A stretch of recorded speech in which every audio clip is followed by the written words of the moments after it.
and different expert that has been called from the across country.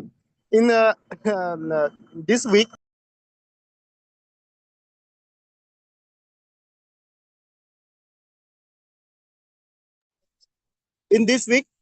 we will also discuss the different themes of this flagship program with the help of some different expert that has been also called from the across country. And particular with the today's session have been split into the two different parts.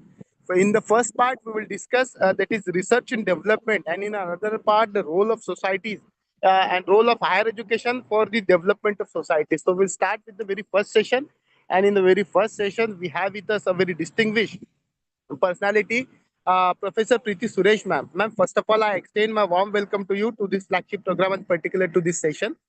Friends, Professor Preeti Suresh, ma'am, is a distinguished pharmaceutical scientist, academic leader, and the professor at the University Institute of Pharmacy at Pandit Ravi Shankar Shukla University, situated in the Raipur, Chhattisgarh. Over 3 decades of experience in this field of higher education and being the academic leader, Professor Suresh ma'am has served in the different universities in the different capacities like as the Dr. Hari Singh Gaur Vishwavidyalay, Sagar. Then after the Guru Ghasidas Vishwavidyalay, that is the Central University situated in the Bilaspur, Jivaji University Gwalior, and yes, of course, this Pandit Ravi Shankar Shukla University situated in the Raipur. She has she is actively engaged in this field of pharmaceutical sciences and executed more than 10 different research projects, major research projects sponsored by the different funding agencies. Under his able guidance, 11 scholars have been completed their PhD degree. There are a number of articles, numerous articles that has been published on in the international, reputed international and national journals on his credit. She is continuously engaged with the different academic assignment on the different academic bodies like as the Board of Studies, Academic Council, and most prestigious thing is that ma'am is the member of the steering committee that has been constituted by the Chhattisgarh government, the Chhattisgarh state government, for the implementation of this national education policy. So friends, we are luckily fortunate because we are getting the guidance from such kind of eminent personality who is ultimately the distinguished member of the state council, state council of national steering committee of the implementation of this national education policy. Ma'am today will share on her insights on this research and development, particularly with the research projects and the implementation of this research, particularly across the universities and the HEI. So without taking too much time, ma'am, I once again extend my warm welcome to you, requested to please start with your session. Thank you. Thank you very much for a very kind and generous introduction. And certainly, too many of good words, I should say. But I'm happy to be here on this online platform. And for that, I would like to thank the Malvi Mission Teachers Training Center of Sant Gadki Baba Amravati University and the director, Professor Muhammad Atiq, for giving me this opportunity to be here and share some of my understanding and perspectives with the participants who are joining here for this program. And as you know, this is one of the flagship programs of the UGC, where we are trying to reach out to all the 15 lakh teachers across the various higher education institutions in the country, because it has been more than 5.5 years since this national education policy document was released, and education being in the concurrent list, as you know, that means that both the central government and the state government is responsible for its implementation. And in the different states, it may be at different stages of implementation. And in many of your institutions also, I know and I'm sure that you have already implemented it. So I consider each one of you as a resource person, and certainly if you can share some of your experiences during the session or after the session, I think it will be more enriching for each one of us. But just to set the ball rolling, I should say, I have a presentation with me, and I would just be talking to you regarding what are the needs and why we are have to emphasize on the research and development. So just give me some time as I share my presentation. And in the meantime, I would also like to know from the participants, like whether I should continue in English or I should be bilingual. Comfortable in English also, ma'am. Okay, okay. Is someone here who doesn't understand Hindi or someone from the English and south or Hindi comfortable. There are no issue. comfortable? Yeah, sure. Yes, ma'am. Madam, Okay, English and Hindi, both our language are comfortable. You can comfortable. kindly Okay, proceed in English itself. okay. Thank you. Thank you for that input. So, as huh,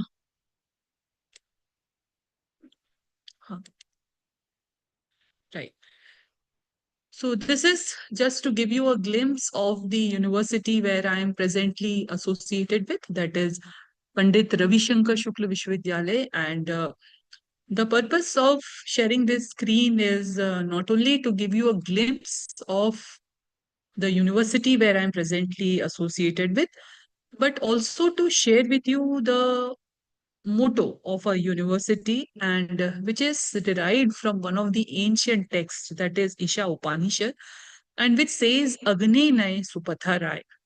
And if we go by its translation, it means O fire or O Agni, lead us on a virtuous path to prosperity. कि हे अग्नि या हे स्वप्रकाश हमें सन्मार्ग से समृद्धि की ओर ले चल. So I have this belief that this motto is not only applicable to our institution, but it is a universal, I should say. The meaning has far, far more implications to each one of us, because ultimately the goal of us as teachers always remains not only to educate our students, but also to empower them so that they have a prosperous life ahead. But at the same time, we also have to ensure that they lead a virtuous path in whatever roles that they are assigned to in the future life. So these are some of the points that I would like to discuss during the next 1.5 hours. And I am assuming at this point of time that all of you have gone through the National Education Policy document. And if you have not gone through it, it would be my utmost request to all of you, please go through it, because as teachers, I think this is one document where its implementation will be through us. We are the major stakeholders. And if you have gone through this policy, you will agree with me when I say that this is a very critical document.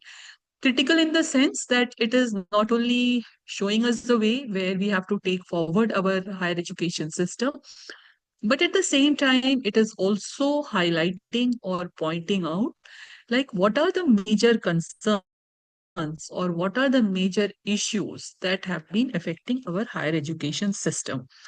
So, in that sense, one of the major concerns that has been expressed in the policy is that our system is, we are very fragmented. Fragmented in the sense we have categorized ourselves into different disciplines. There is nothing wrong in it, but these separations are very rigid, and very early on, we push the students towards specialization, and we are streaming them into very narrow areas. On one hand, we can say that this ultimately gives us a generation of students, you should say, who have an expertise in a very specific domain area. But at the same time, this specialization in the particular domain sometimes limits their understanding or limits their ability to see a problem from a holistic point of view.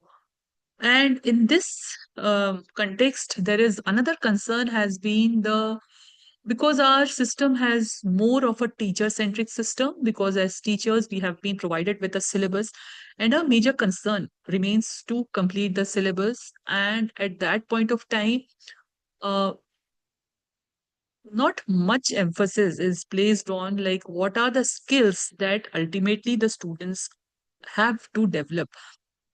But in this sense, you can say now, as we are gradually moving towards outcome-based education, where we have classified what are the program outcomes, what are the program specific outcomes, what are the course outcomes, and we are also emphasizing on the experiential learning for the students. Another major concern is due to the diversity and the sheer number of higher educational institutions that we are having. On on that point, you can say on one end of the spectrum, we have premier institutions, say like IITs or IIMs or other centrally funded institutions or universities or even state universities, you can say. But the number of such institutions is very small. The larger number of our institutions are located in socio-economically challenged areas, and these institutions often lack the basic infrastructure facilities, and that somehow contributes to the some compromise in the quality of education that we are offering to the students. There may be very limited number of teachers that these institutions are having. Even these institutions have limited autonomy, because as institutions, we all are bound by the and regulations, which sometimes doesn't give us much flexibility to offer courses. Even if there may be some enthusiastic teachers who may want to implement some new courses, but our structure normally didn't allow or didn't permit this experimentation. And also sometimes even the leadership concerns are also there, in the point like even if the teachers may want to do some new things, their principals or their HODs or their heads or their deans, they may not be giving them such flexibility so to implement such new things. And because the structure of the institutions that we are having, where there may be sometimes hundreds of institutions under one affiliating university, and sometimes some of the institutions may be located also at a very geographically distant places, sometimes hundreds of kilometers, and the number and such distance, you can say, makes it very difficult for the universities to strictly regulate or monitor the activities. And this ultimately, you can say, the biggest sufferers is the UG education. But since in today's session we are majorly focusing on research, for that also the policy document is pointing out that in our institutions there is very less focus on research. And in 2024, Ernest and Young, in their report, they have stated that Indian institutions, we are having over 58,645 higher education institutions in the country. That makes us, I think, third largest in number.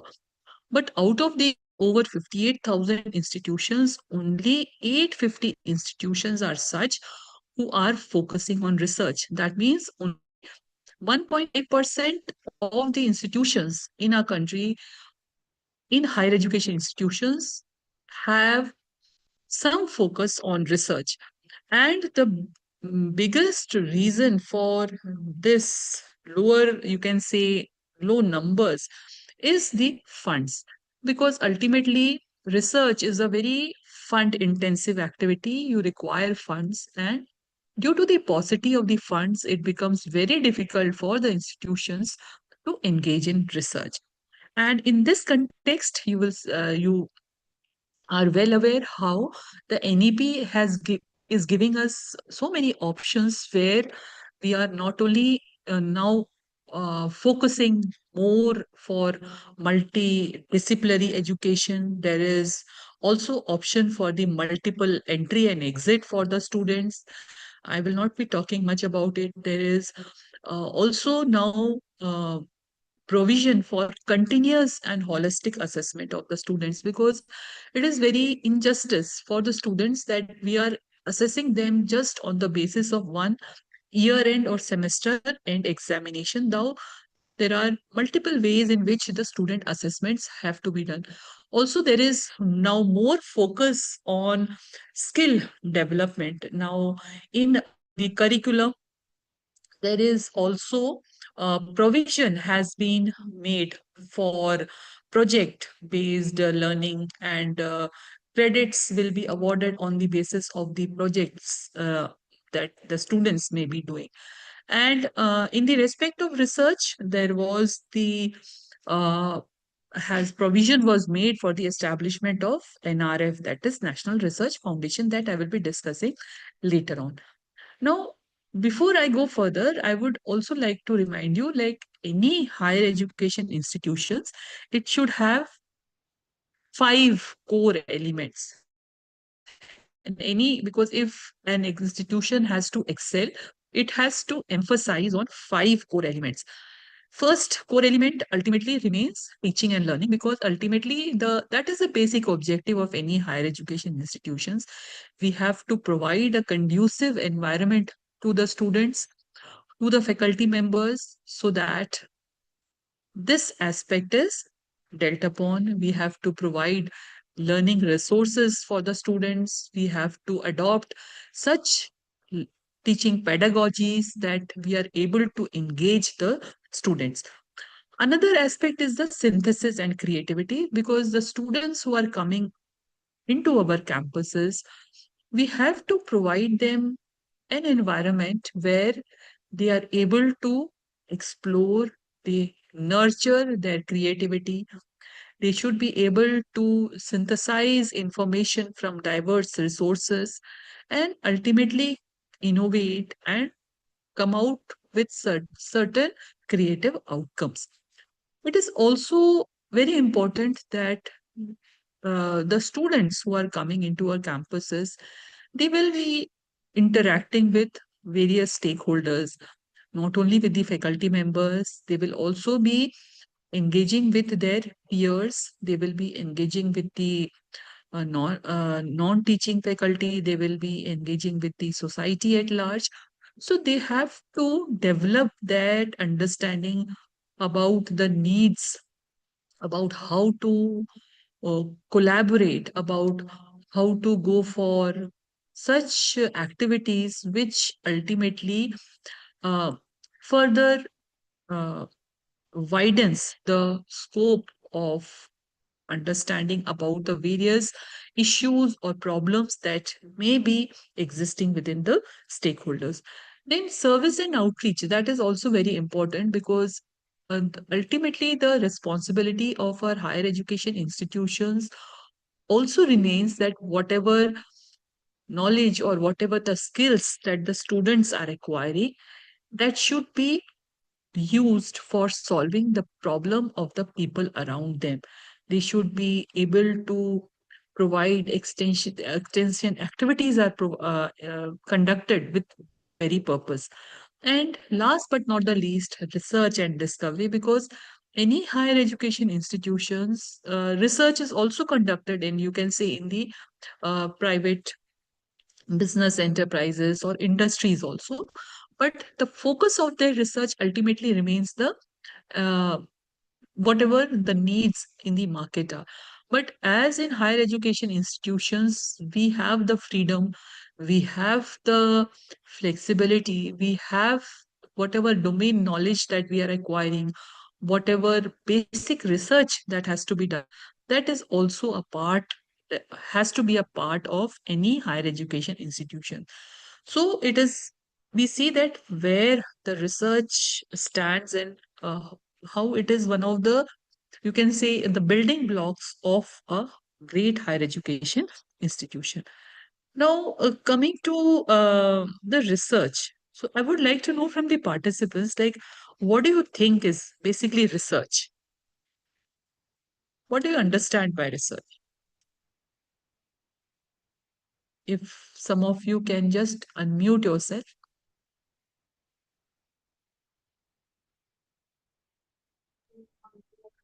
Madam, research means like working on some topic which you think you can improve in terms of accuracy, in terms of error detection, or any kind of inputs that you can give to the existing system to increase its ability to make the error low. So such kind of work could be called as a research, man. Okay. Anyone else would like to add something to this?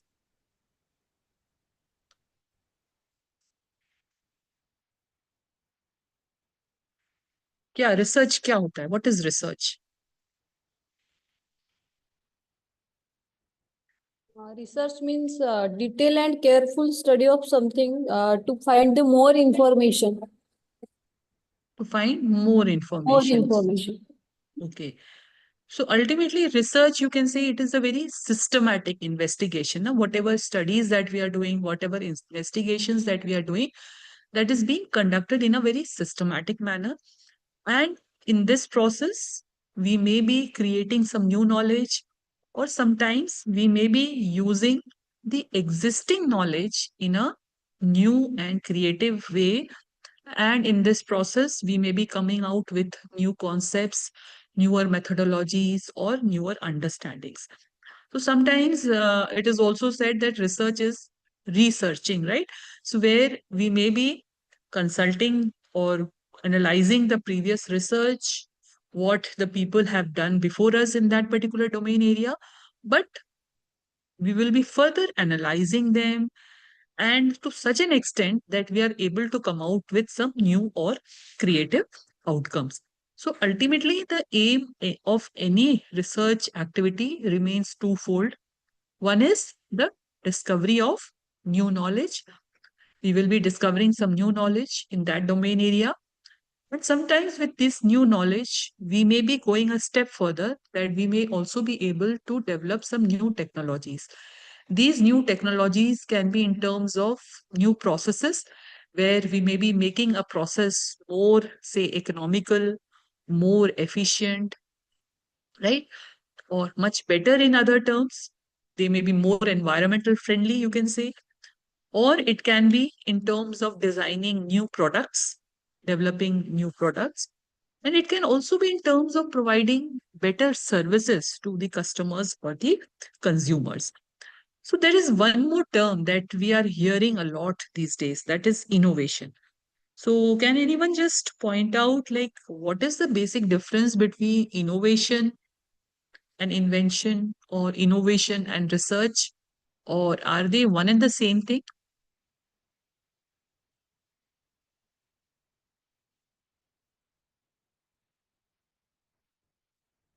So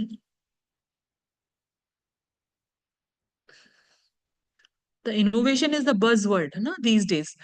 Everywhere you will see that even in your institutions, you must be having the institution innovation councils, where you will be conducting number of activities, conducting hackathons, ideathons, and the best ideas, they may be given some funding also. Madam, innovation basically means like creating something completely new that has never existed before. Invention means, and like Yes, innovation means improving or using an existing idea in a better way. in a better way. Okay. Anything, anyone would like to add for something to it? Ma'am, Yes. practically implementation to create the new ideas. Implementation, right? So implementation is very important, right? So innovation is basically the practical implementation of those new ideas, which may be having some novelty, or it may be an improvement in the existing processes.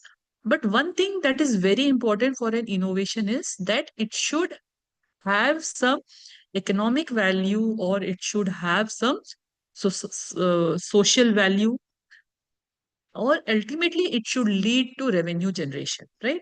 So unless and until it is contributing to revenue generation, we cannot say that it is an innovation.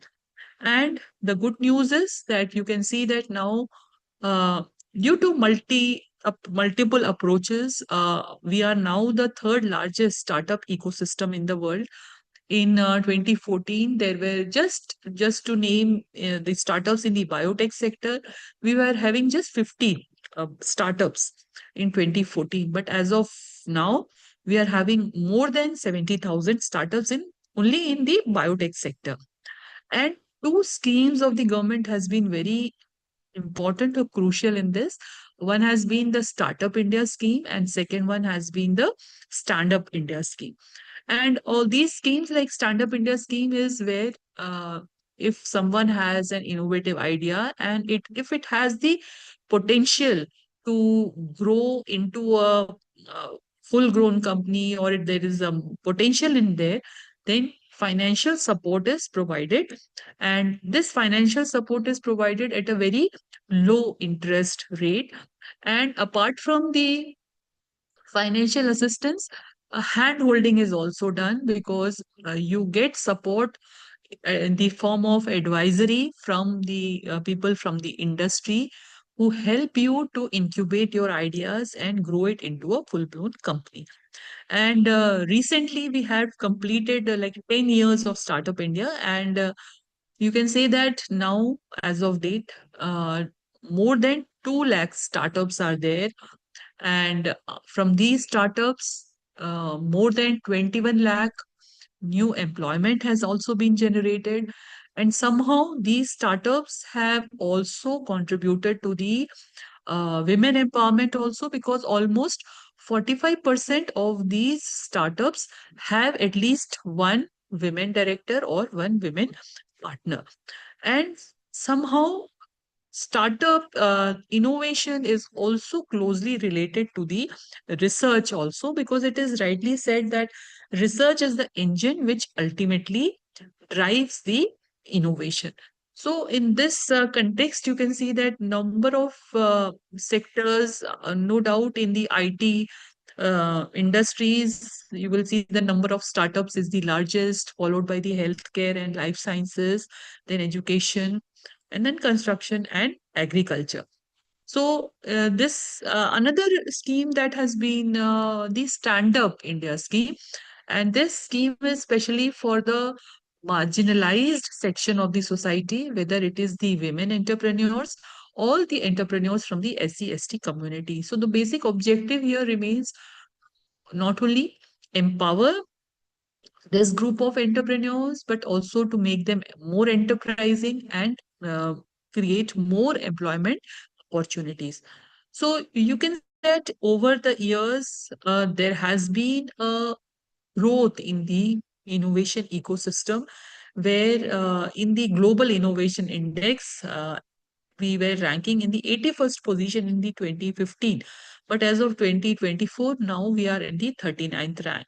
And this change in the innovation ecosystem has been contributed, no doubt, by the public and private sectors.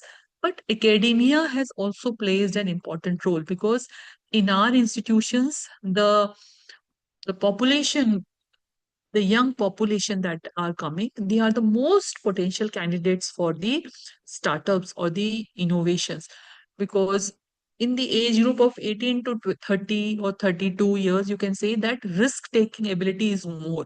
So that is, and the students who are coming here, they are now being provided various opportunities. That ecosystem is more conducive for innovation, and civil society is also made a major role. And so there are many leading examples of R&D you can see, not only in the IT sector or the pharmaceutical sector or the automobile industry, the telecommunication sectors, even the newly emerging areas of, say, artificial intelligence or uh, IoT or data analytics. We have been leaders not only in the manufacturing and exporting the goods from these industries, you can say, but also providing trained manpower for all these industries. Now, because I'm coming from the pharmaceutical sciences background, I would like to just share like how we are the third largest manufacturers of generic products, and especially in the if we just take one sector of vaccines, we are able to meet more than 60% of the world demand of the vaccines.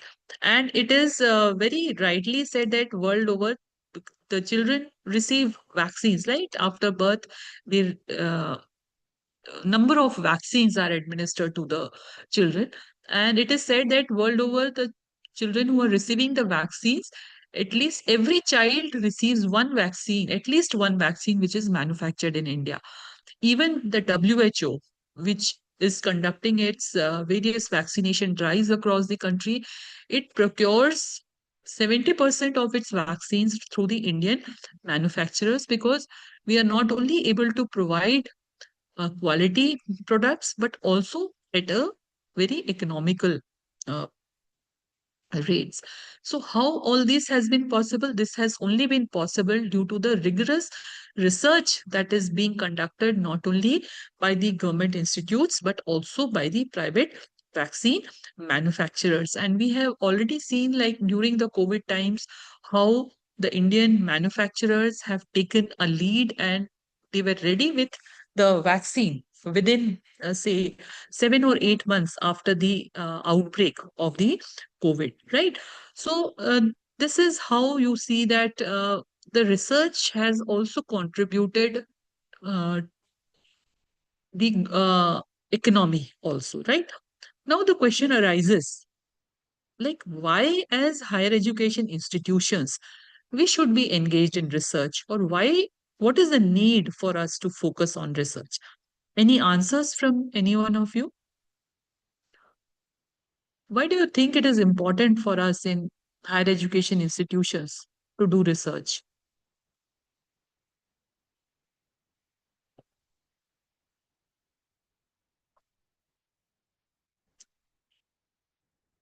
I hope I'm able to connect to you and things are making some sense, whatever I am discussing here. Uh, it can discover the new knowledge for the next generation. Yeah, discovering of new knowledge for the new generation. Okay. Anything else? To It improve will be academic quality. helpful for knowledge creation. Okay. To improve academic quality To improve academic quality. Yes, definitely. and To support also the institutional reputation. It is also for our reputation also. to solve the Yes. global complex problems. To solve the global complex problems, definitely. Okay. So thank you for those inputs.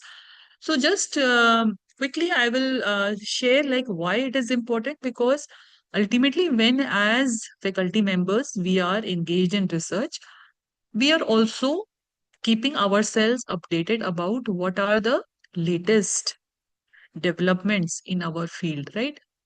We will be also going through the recent literature, and this expansion of knowledge that is occurring, because ultimately that is a very dynamic field. So this expansion of knowledge, or whatever new learnings that we are acquiring, newer understanding that we are developing, we will be able to bring all those things to our classrooms. So our students will also be benefited, because then our students will also be getting the updated information about the topics that we may be discussing in our classrooms. And as one of the participants very rightly pointed out, that this ultimately enhances the quality of education. You take any institutions where research is the focus, that institution that will be able to attract the meritorious students to your institutions.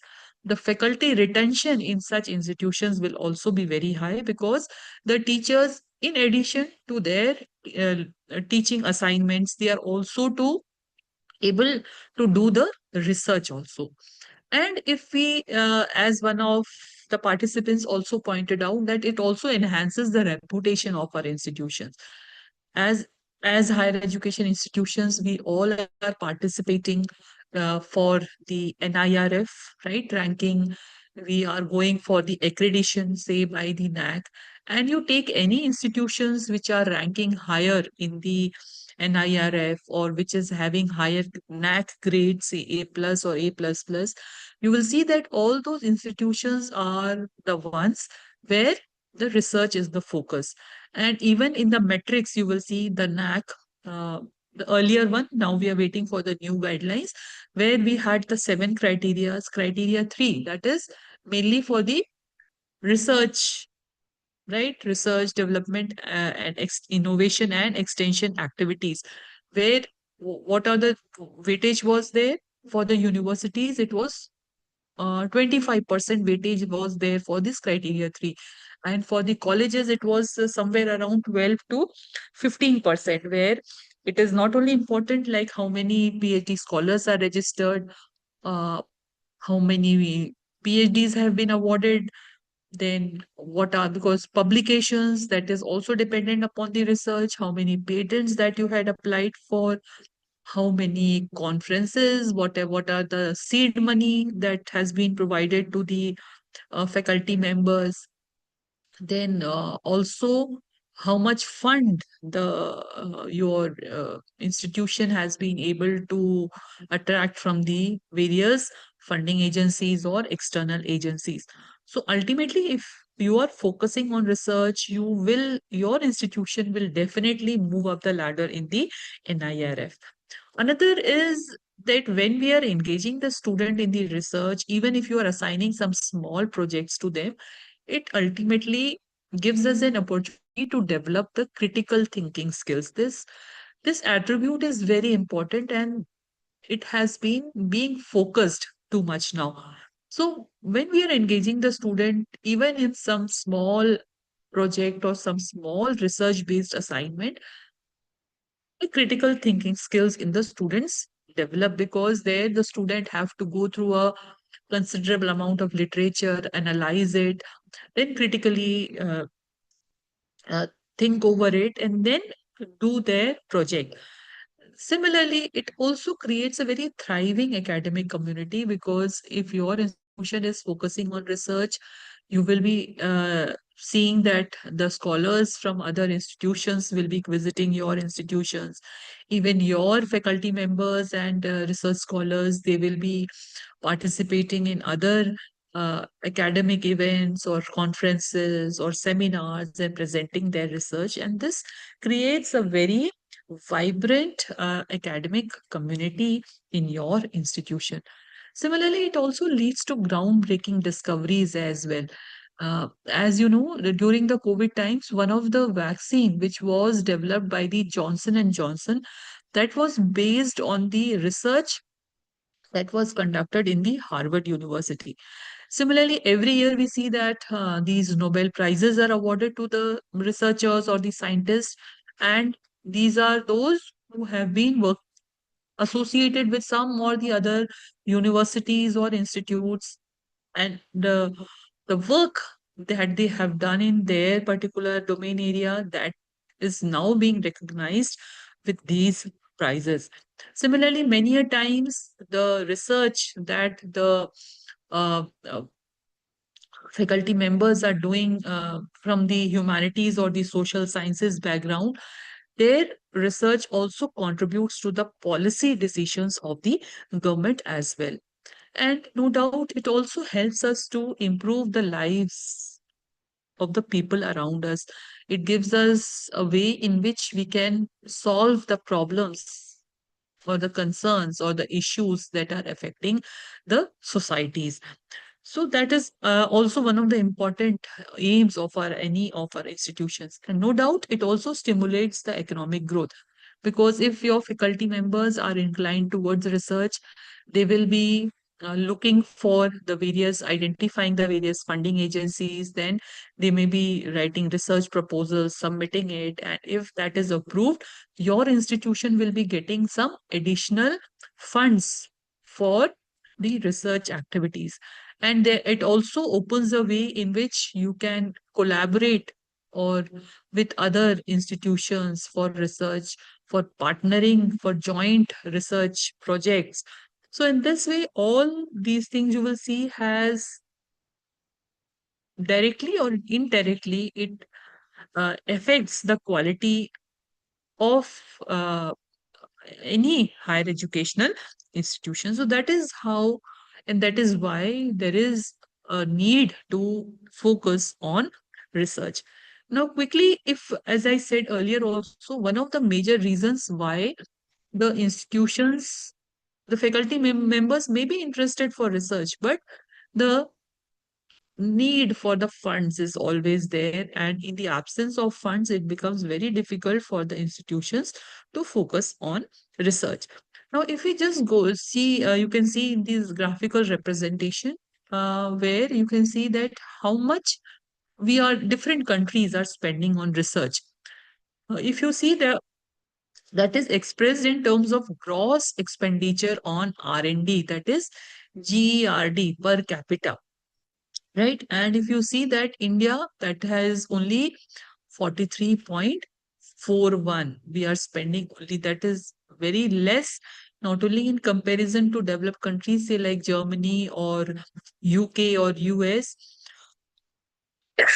even smaller countries, say like Israel or Italy or Malaysia or South Africa and the China, which is our biggest competitor, they are also spending much more than what we are spending on R&D, right? And certainly, you can see that over the years, there has been an increase in the expenditure in R&D, as you can see in this bar diagram, where although this is an older data, but you can see that there has been a progressive increase in the research funding, but that is only half the side of the story. If you see, there's a red line that you can see, that is where you can see the how much out of the GDP we are spending on research, that value has somehow remained stagnant. And why this is important? Because this figure is important as a used in the World Development Indicator, which is published by the World Bank. So as a percentage of GDP, you can see these countries like US, China, Germany, they have a higher GDP than us. And out of that GDP also, they are spending much larger percentage on R&D. We are standing only at 0.65%. That is, out of a GDP, only 0.65% is spent on research. And whatever spending that is done on research, that is majorly done by these four sectors. One is the government organizations, second is the private business enterprises, third one is the higher education institutions, and fourth one is the private non-profit organizations.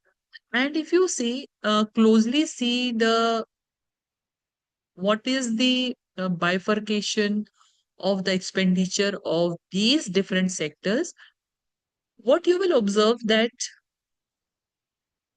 here in India, almost 56.1% of the funds that we are spending on research, that is coming through various government agencies. That indicates that our dependency on government funds for research is too high, which is not the case with other countries who are doing very good in research.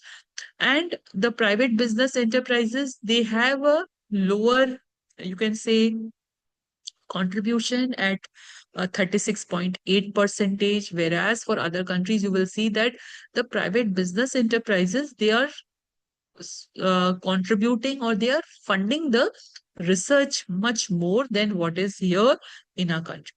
Now, here is also one point to think about, like when, if you want to get more funds for your research from industries,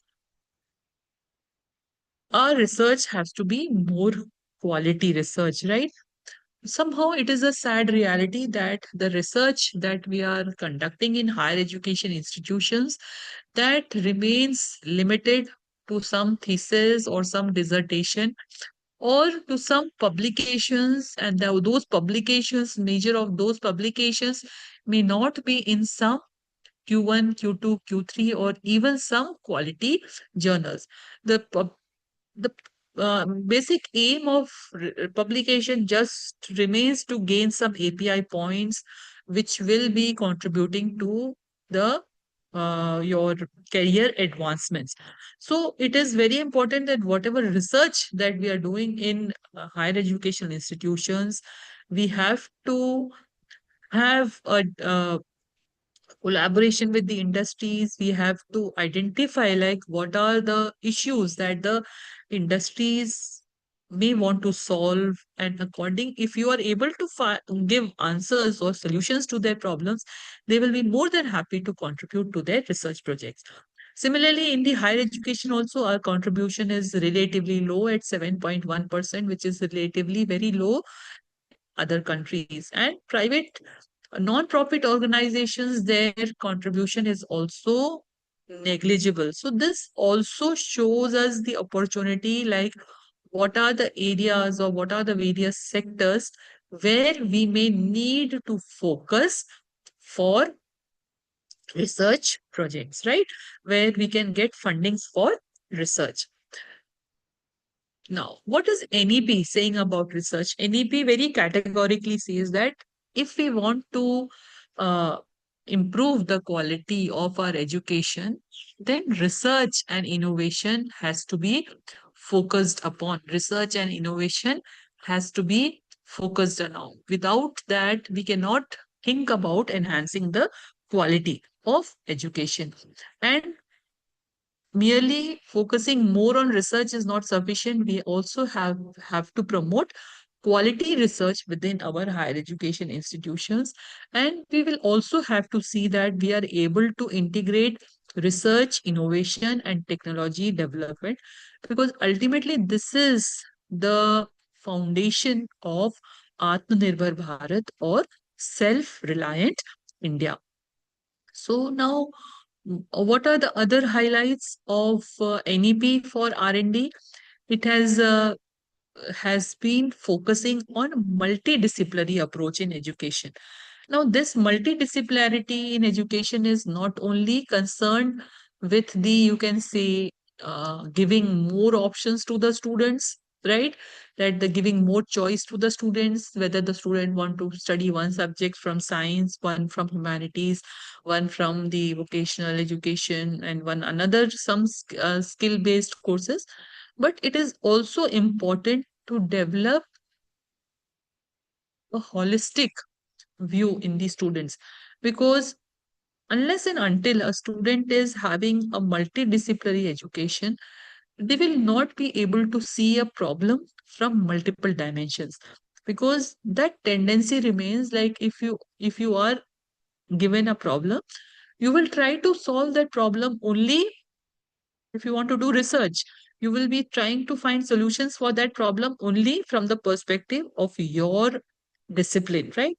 But that is not what is required, because ultimately any student or any candidate, any individual, they should have four important skills if they have to do good research. One is curiosity, second is the creativity, third one is the analytical thinking ability, and fourth one is the critical thinking ability. Because unless and until an individual has these four abilities, they will not be able to frame the right research question.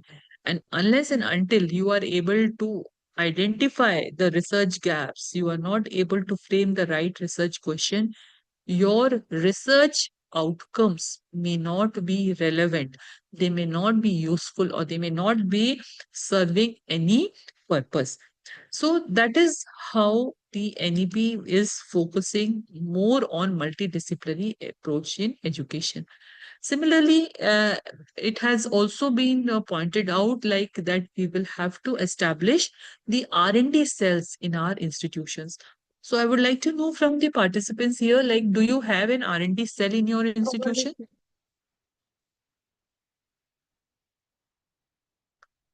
Yes, please. Yes, we do have. Okay, which Yes, we are institution? having, ma'am. Padma Shri Which Dr. V.B. Kolte College of Engineering, Malkapur. Okay, now, and what are the activities that are done under these R&D cells? The R&D cell generally provides seed money for internal projects. Okay, good. Yeah. And Also sponsor for SDP and STTP, etc. okay. Okay, so I hope you all also have gone through this guidelines for the R&D cell. You can find this document in the UGC website. It is a very small document, 6 to 7 pages, and these guidelines will help you to see to it that you are conducting various activities under the R&D cell, which ultimately fosters innovation and societal impact.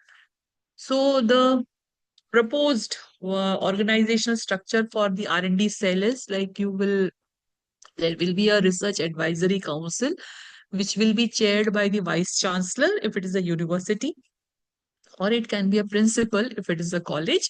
And they can also nominate someone else to be their nominee or to be the chairperson. And then there will be a director R&D cell who will act as a convener, and there will be different committees will be there, and these different committees, you can say that there are 5 different committees. These are just you can say, thank you, these are just indicative. If you want, you can make changes in that. So this is just to help or decentralize the various functioning of the R&D cell, where one can look after the finance and infrastructure.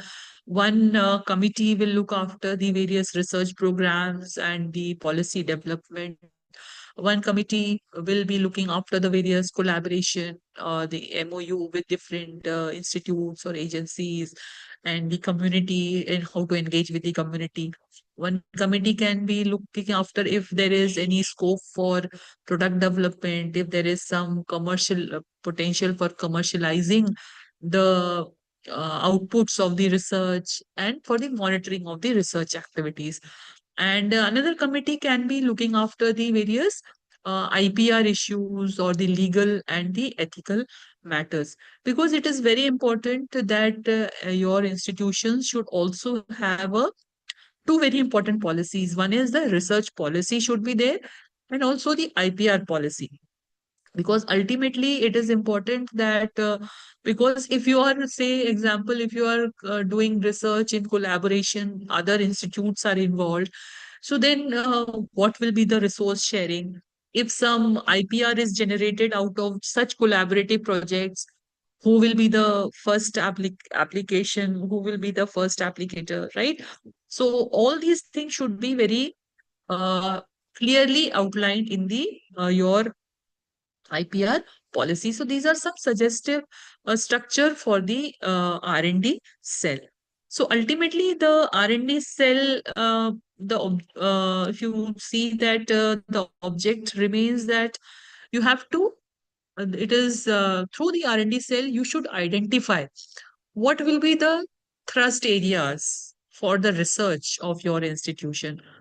Like, and it is very important that whatever priorities for research that you are setting, that should be in alignment with the national and the regional needs.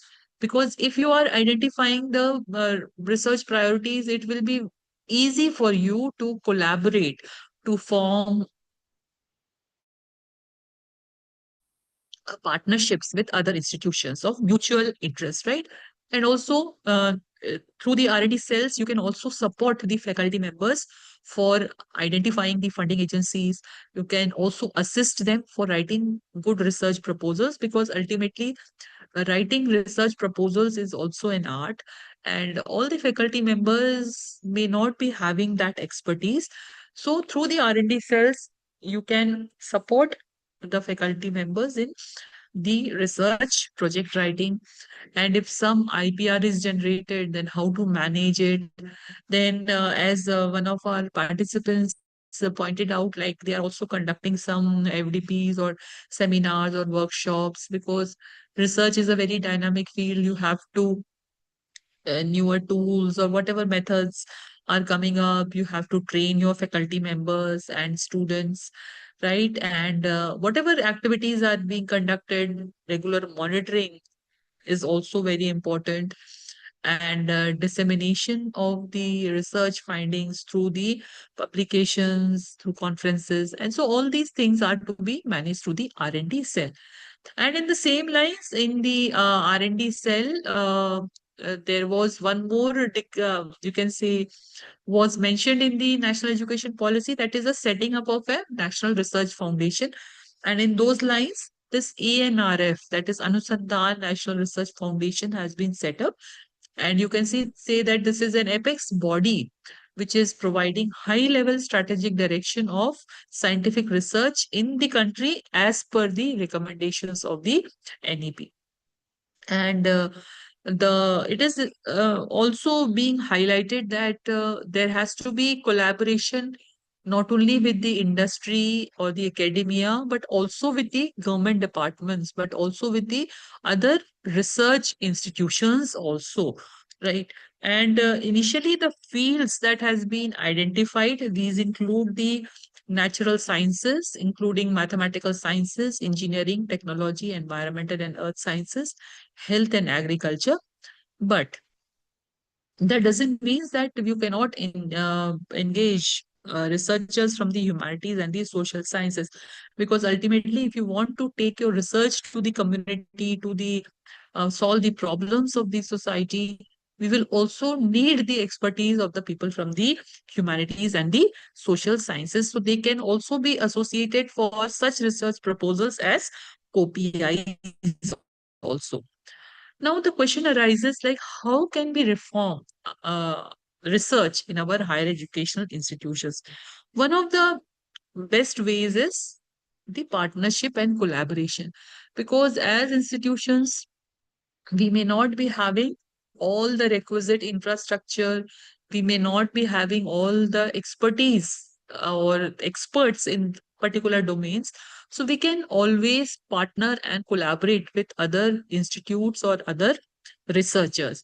And in with this collaboration, you can say we will be getting much better outcomes in the research, or whatever limitations that we may be having, that can be countered.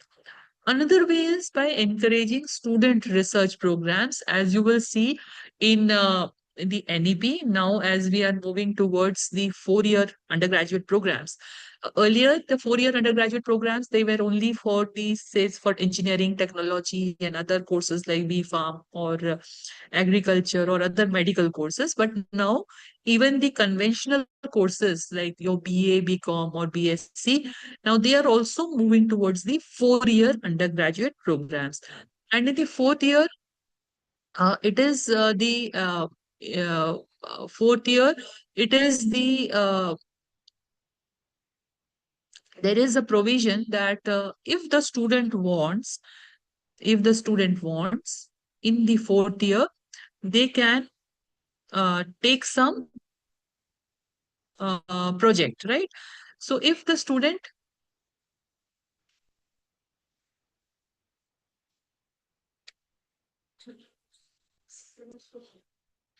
so in the you can say 4th year, if the student during the first 3 years, if the student has scored more than 75% marks, they can go for some, they can earn their credits on the basis of some project, right? So the students who in the 4th year who are doing or earning credits by research, the degree that they will be getting, that will be, for example, that will be BA with research or BSc research or BCom research. But the students who are taking other courses and doing their 4-year undergraduate program, they will be getting the BA honors or BSc honors or BCom honors. So now even we will be having larger number of students also who will be uh, even undergraduate students, they will also be engaged in the we can engage them in research. So that is also help us to further strengthen the research in our institution. Another way is by offering teaching and research intern assistantships to the both graduate and the undergraduate students. There may be some needy students, and they can be offered on the merit basis, definitely, with teaching assistantships or research assistantships. And in this way, they will not only be supported economically, but they will also be getting hands-on experience of working on certain research projects. They will also be getting working on. Okay, sir, thank you. On research projects. And the fourth way in which that can be reformed is because ultimately it is very important that our students should have access to latest information and resources. And for that, it is very important that we have to update our libraries. We have to give access to databases to our students. And in this context, the major challenge again remains the funds, because getting access to quality journals or to the databases, it has been a very costly proposition. And even because the subscription rates for these journals are very, very high, and it is nearly impossible for the students or for such institutions to get subscription for all the journals from the different disciplines, right? But in this context, you can see, I hope you know about have you heard about the ONOS, One Nation, One Subscription?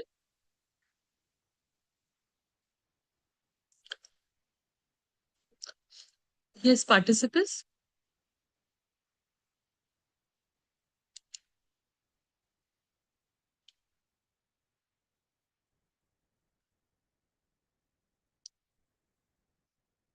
I hope I'm audible. Yes, ma'am. Yes. So have you heard about this One Nation, One Subscription? No, we haven't. Okay. So this is one of the schemes of the government, like One Nation, One Subscription. And through this, now the institutions are being provided access to scholarly research articles and other journals. And for that, the government has also allocated a very good amount of money. And this is being implemented for 3 years initially. It was introduced last year in 2025, and it will be continuing for 26-27. So through this, there is a one portal is there, One Nation, One Subscription. And through this portal, we are being provided digital access to major journals and articles.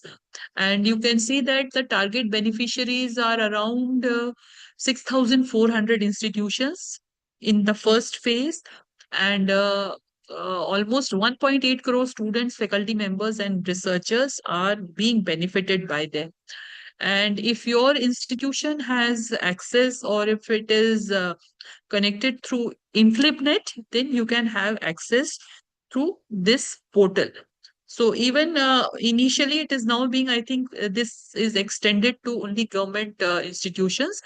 So even if it is not available in your institution, you can always collaborate, or you can have some, you can say, uh, contact your nearby institutions or such universities which are having access. So this is when good, you can say, initiative that has now made possible for us to have digital access to high quality research as well, right? So it is, as I said, that it is very important. Funds are very important. And just to share the example of our university, where during the last many years, our faculty members have been engaged in research. We have been getting applying for projects, and getting funds from various sponsoring agencies and under various schemes. And through these funds, you can say, we have been able to create many state-of-the-art facilities in our institutions, and some of our facilities that are available are one of its kind in this entire region. So, but at this point of time, we have to appreciate that teaching and research, they are inseparable, you can say, and no doubt they are two different areas, but we will have to find ways in which we can connect them. Because we have to remember that the concept of modern universities was founded on the principle that these will be those centers where there will be a connection between teaching and research. Because if we see that, when I say that we have to find connection between teaching and research, we have to do both. Uh, all of us may not agree with that, because somehow we have that impression that teaching and research, they are two different sides of the coin, and it is very difficult to integrate them. Because many of us who may be more interested in research, such faculty members sometimes may find that teaching assignments a waste of time, or uh, not much interested in that. And on the other side of the spectrum, there may be many of us who want to escape from research, and we may always have an excuse that because I have having so many teaching assignments that it is very difficult for me to engage in research. But this is entirely separate from the requirements of the higher education institutions, because as faculty members, we all are PhDs, right? And even if the faculty members, younger faculty members who join in early, right, they look for the first opportunity to enroll for the PhD programs, which is a research degree. And that our first objective may certainly be to get some API points, right? And to make ourselves eligible under career advancement scheme for our career progression. But somewhere down the line, we also have to understand and appreciate that why this is important, because ultimately, if we are able, or why it has been mandatory to have a PhD for certain post in teaching assignments, right? So that have to be kept in mind. But there are still many ways in which we can integrate teaching and research in our classrooms. There are many ways in which we can interconnect them, because teaching and research both have many common features, whether we are both are based on pursuit of knowledge, both are based on curiosity, both are based on rationality. And if we are able to integrate teaching and research, it benefits both the students and the teachers. How does it help the students? It helps the students by improving their learning. The students, when if you are just giving them some lectures, they may not be very engaged.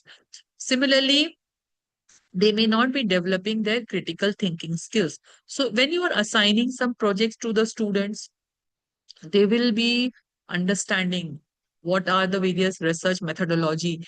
They will be appreciating like how actually new knowledge creation takes place.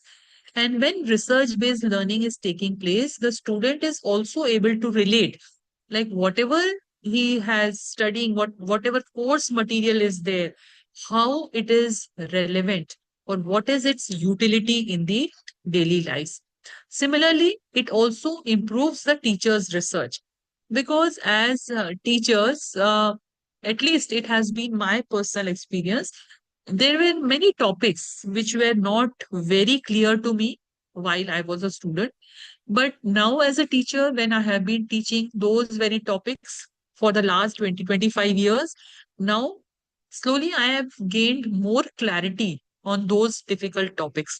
Similar is the case with the research also. So, when we are explaining the research thoughts to the students, they will be gaining more understanding, and we will be able to see what are the new research that is taking place in our domain area.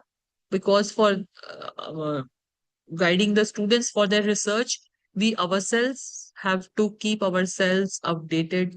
We have to go to the recent literature. And in this process, we will be able to see what are the developments in our uh, area, right? And also, sometimes when the students are coming to us with their queries, while answering their queries, our research also gets newer direction, right? So how can we quickly, I would like to add, like how can we connect teaching and research? Because, but the one thing is like we have to see to it that whatever may be the duration of our lecture, whether it is to 45 minutes or 50 minutes or 1 hour, we should at least keep 4 to 5 minutes where we should discuss like what are the newer research topics that are emerging in that particular topic that we are discussing in the class. What are the current findings? What are the implications? What are the challenges in that particular area? Similarly, we may be invited as guest speakers in different, say, in conferences or seminars or even in webinars also. So we should try to showcase the research that is being undertaken in our university or in our institution or in our labs. And even if we may not be invited now in the current times when there are so many digital platforms are there, we can make small videos or we can have some podcasts where we can showcase the research that is being undertaken. Similarly, we can also plan out certain seminars for the students because we can assign some topics to the students where the students go through the literature, analyzes it, and then makes their presentation. And in this process, there is a healthy discussion between the students, and this also encourages critical engagement. Similarly, we can also during the tutorial sessions also when we are interacting with a smaller group of students, we can guide the student on their assignments, on their dissertations. We can mentor the students because out of the class of say 60, only 3 or 4 students may be interested in research. So we can use this time to answer to their queries, right? And also we can plan certain workshops also in our institutions. Normally we have many such instruments or some softwares which may not be a part of the course curriculum of the students. So they are not being trained on that. But because we are having those facilities, we can have a workshop around those instruments or those softwares and uh, give an opportunity of the students for hands-on experience on these tools.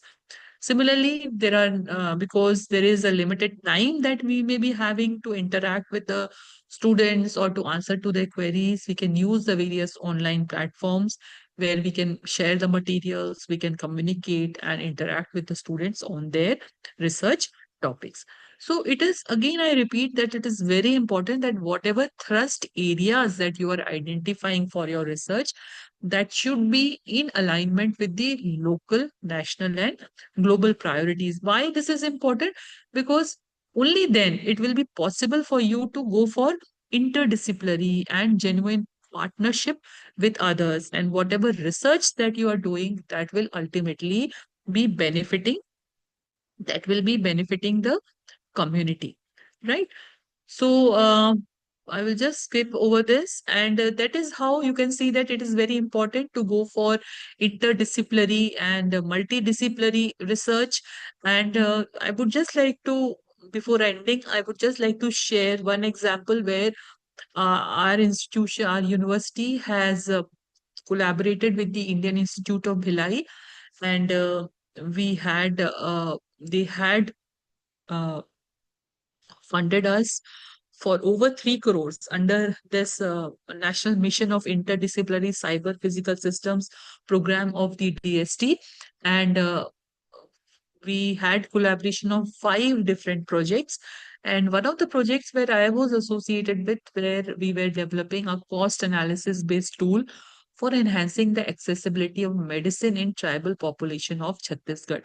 So the beautiful thing about this project was that we had not only identified a problem that was existing in the community, but we could come together as an interdisciplinary team, because as you can see from the title itself, because it was based on a cost analysis based tool. So we had taken the advisory from the faculty members from the economics department, because it was dealing with the medicine. No doubt we had many co-PIs and PI from the pharmaceutical sciences department. And because we were dealing with the tribal population of the state, we also had expertise from the social sciences department. And because ultimately we were looking forward to developing an app, there are also two co-PIs associated from the computer science department. So that is how I think it is the need of the hour that we have to come as a interdisciplinary team and try to collaborate with others, right? So there is a small, before I end, I think I am running out of time. So I will just share this small video with you.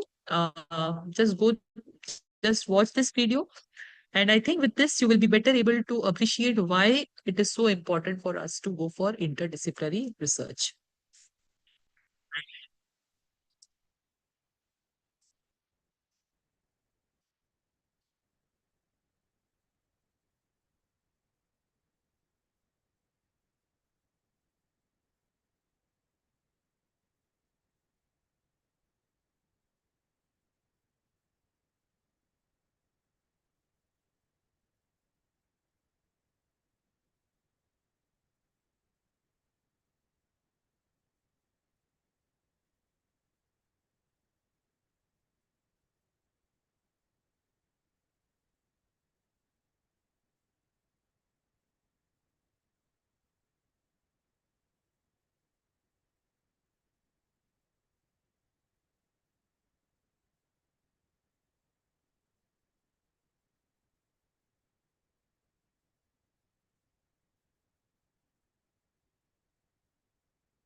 Ma'am audio नहीं आ रहा है sorry.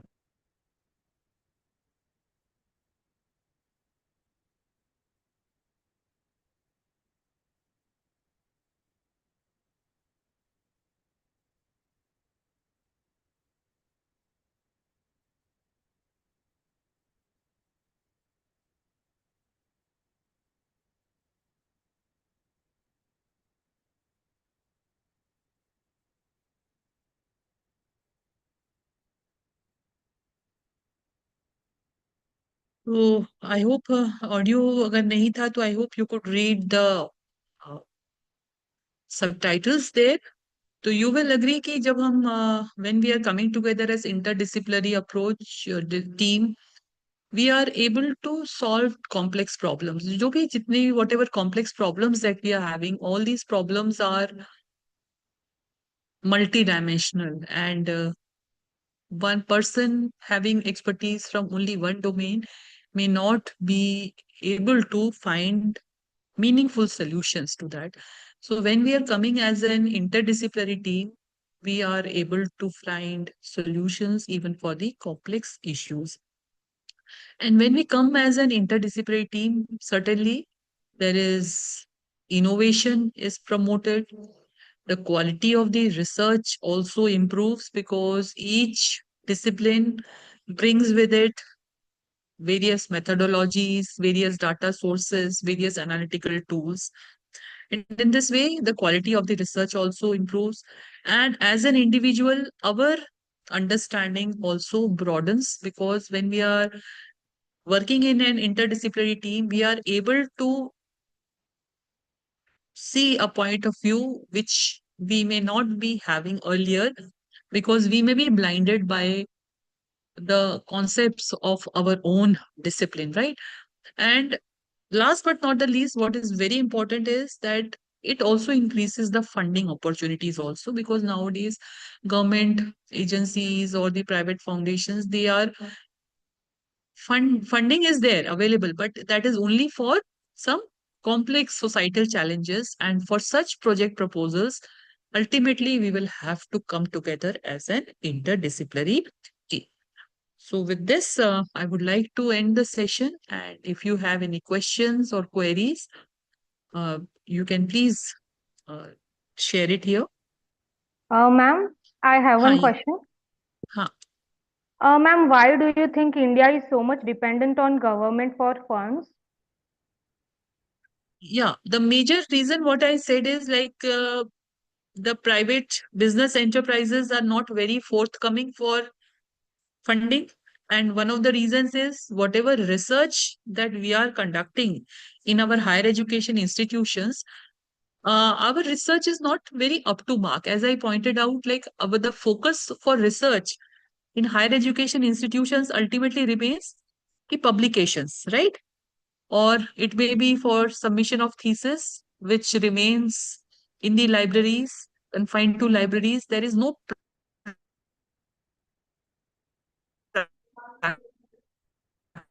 practical, we have to identify those areas where there can be scope for funding by the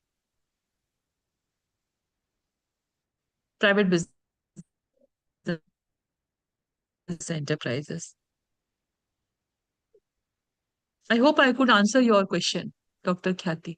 Ma'am, I have one more question as well. Hello.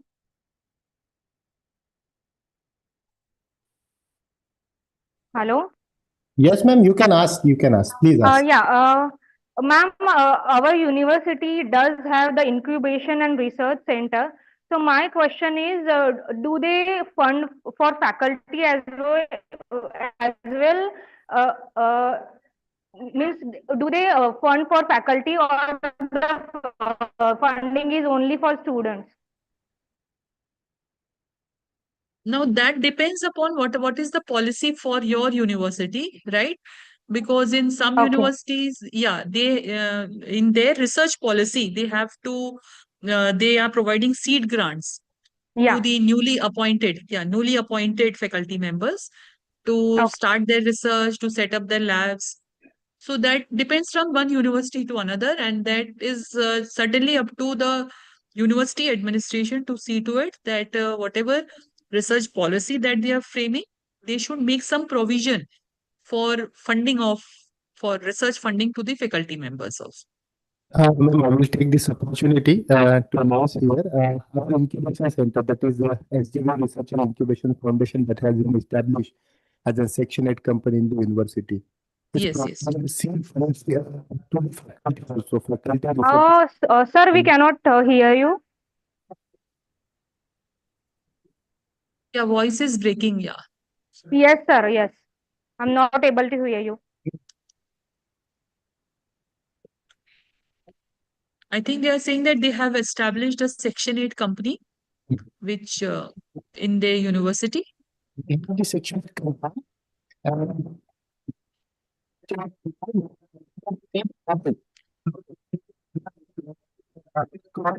Sir, hello, sir. You are not audible.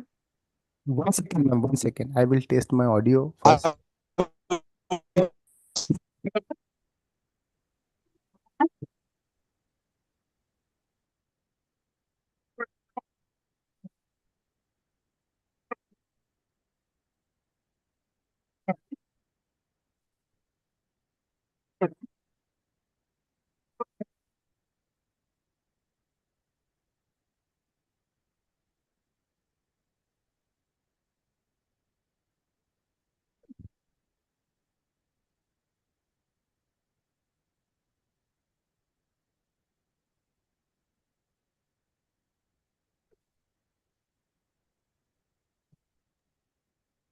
Ma'am, can I audible?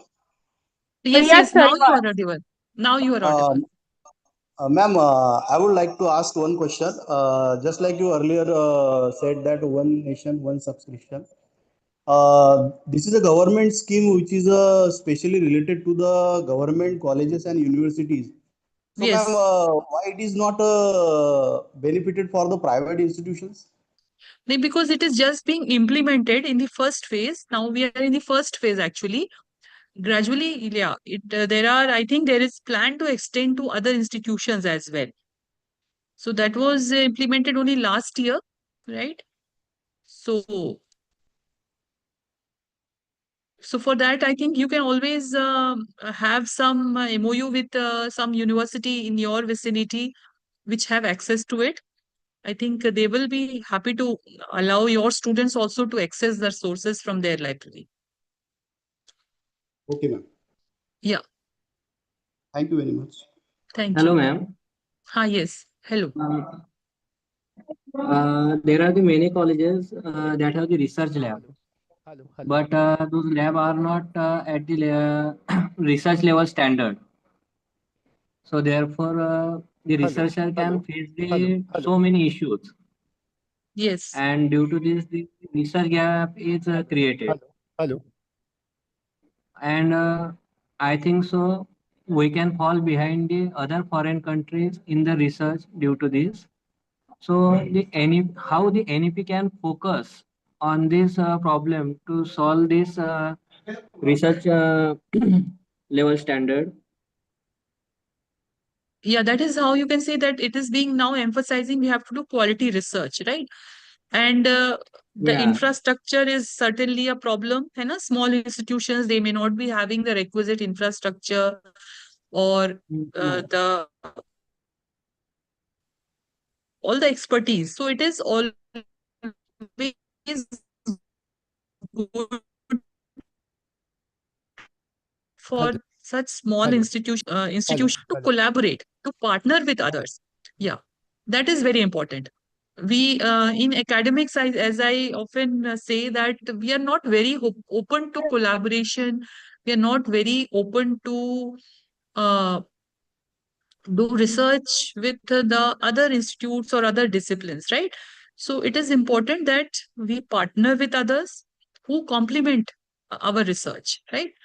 So I think that is the also the responsibility of the universities or other institutions which are having the infrastructure to support the such institutions who may not be having all the facilities which may be required for quality research.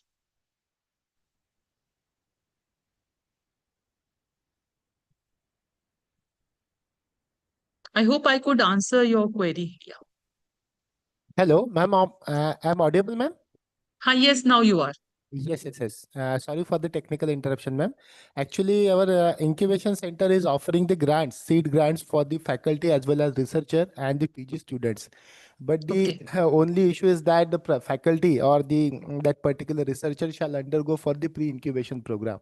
So I will announce here and invite all the researcher, those who have Okay. interested in this field of research, to please visit our incubation center, and they will definitely getting the grants, because now in the era we have three different types of seed grants that will be received. One from the center, this state government. Another one is our own university fund, that is the university promotion promotion of research and the minor research project scheme. And third one is from the SISF. So this year we have near about 1 crore 52 lakhs. We have disbursed this seed fund to the faculties as well as the researcher.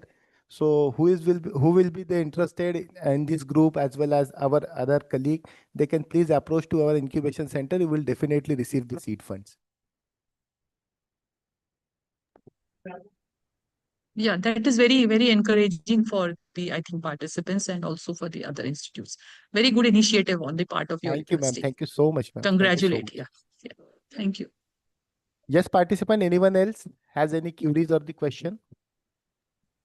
Ma'am, what strategies would you suggest to involve diploma students in meaningful research as they are just pass out from 10th? Yet, like for the diploma students, I think the major focus always remains on skills, right? Because if they are opting for Yes. such courses, yeah, the focus is not more on research, but more on skill development. Right. So I think at that point of time, the students who are enrolling for that is why you will see in the 4-year program, if the student is exiting after 2 years, they are getting a diploma, right? Only when the Yes. student is moving up to the 4th year and the research component is there in the 4th year. So I think the Okay. focus, yeah, I think I could make that clear to you. That is what I feel. Yeah. Yes, anyone else? Sir, ma'am, I think there are no more queries or the questions. So if you could permit, shall we conclude, ma'am? Yeah, sure, we can. Yeah. So on behalf of Malviya Mission Teacher Training Center, Sat Gadge Baba Amravati University, Padma Shri Dr. V.B. Kolte Patil College of Engineering and Technology, and all the learned participants, I extend my sincere thanks to Professor Suresh ma'am for such a thoughtful and wondrous session towards this research and development. Ultimately, ma'am, the research in the today's era is a graduation outcome of our degrees and our program certificates, and definitely we will encourage the participant to go for the patent, to go for the research projects as well as the startups, because nowadays the government has paying more emphasis towards this research in terms of different types of skill development platform, different types of startups, and there are a number of seed monies and grants that has been available for the faculties as well as the researcher. And definitely, ma'am, your inputs from this session are very valuable for us for in our futuristic perspective. I once again extend my sincere thanks to you for your thought-provoking session and precious time here. And with the kind consent of Professor Suresh ma'am, I would like to declare that this particular session will be over here. Thank you, ma'am. Thank you so much. And thank you, participants. We will continue for our next session. Thank you, ma'am. Yes, Ankit ji, I have joined. No? Yes, sir. Yes, yes. Okay. So Ankit ji, what I think that already we have around 15 minutes we have exceeded. So just we will skip the introductory part. Just I Sir, will give my introduction, sir, we will self-introduction. take on, sir, we will take only 1 minute. If you Okay, could okay, just a 1 minute will could do. Yeah. So, friends, good afternoon once again. As I have already told you that today's session have been split into the two different parts, but they are the interlinked with to each other. Uh, Now, in this particular session, we will talk about the role of higher education institute in the society and what are the higher education ecosystem in the India, not only in the India but already across country. And where is the India in the today's higher education ecosystem? With the help of one renowned and scholarly expert, Professor Mohammad Rafi sir. Sir, first of all, I extend my warm welcome to you to this flagship program and particular to this session. And we are extremely sorry we have taken your 10 and 15 minutes more because the session was ongoing and some interactions will be there from the participant sides. So friends, Professor Rafi sir is at present serving as a assistant director at this Malviya Mission Teacher Training Center at Dr. Babasaheb Ambedkar Marathwada University, situated in the Chhatrapati Sambhajinagar, Maharashtra. Being the academic faculty of this Malviya Mission Teacher Training Center, sir has oversee and design a number of faculty induction, more than 200 of faculty induction programs, orientation program, refresher courses, and particular to this NEP orientation and sensitization program and a number of skill courses for the higher education faculty. And he has trained more than 10,000 faculty across the country through these different training programs. He is also actively engaged in the research and conducting the PhD pre-PhD coursework for the student for the scholar admitted in the Chhatrapati Dr. Babasaheb Ambedkar Marathwada University, Chhatrapati Sambhaji Nagar. Beside that, he is a generous scholar and publishes numerous papers, research articles in the reputed national as well as the international journal. He, beside this, he is the reviewer and the editorial board on the different different reputed journals. Under his able guidance, 6 scholars have been completed their PhD degree. And Professor Rafi sir is instrumentally engaged in this field of teaching, learning, academic leadership, and particularly the faculty training. So, friends, this is the brief introduction. I have not taken much more, but this is the brief introduction with regards to Professor Rafi sir. So, today we'll interact on such a important topic: the higher education ecosystem and the role of role of this HEI towards the societal development. So without taking too much time, sir, I once again extend my warm welcome to you and request you to please start with your session. Sir, please. Thank you, Mr. Ankit. First of all, I would like to give my sincere thanks to the director of this Malviya Mission Teachers Training Center, Senior Professor Atik Ahmed sir, for inviting me to this platform of Malviya Mission Teachers Training Program and inviting me for such an important component of this MMTTC, that is NEP orientation and sensitization course. So I'm really thankful to him. So before going or moving on to the lecture, I would request all the participants to open the camera. सभी जो सहभागी हैं हमारे, सभी लोग camera open करें.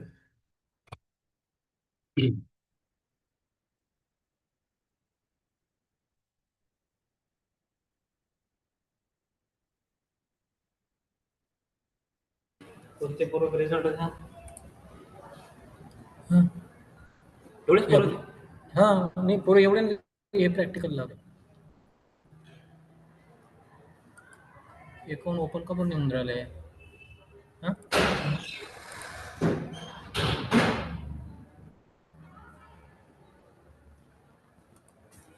एकावर निघून राहिलं व्हिडिओ सेटिंग त्याला जॉईन तुम्ही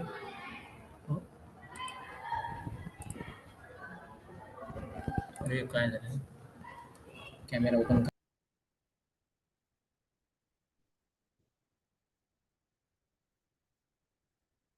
So thank you, friends. So you see that I have been allotted with one of the important component of this NEP 2020, that is higher education and society. You see, friends, that when we are talking about the higher education system in our country, we are having the third largest higher education system in the entire globe. We are having 1,200 universities. We are having 45,000 colleges. We are having 12,000 standalone institutions.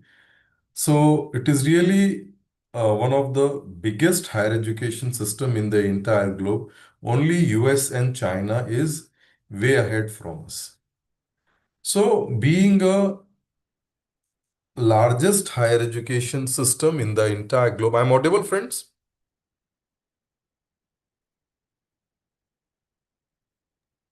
Yes, you are, sir.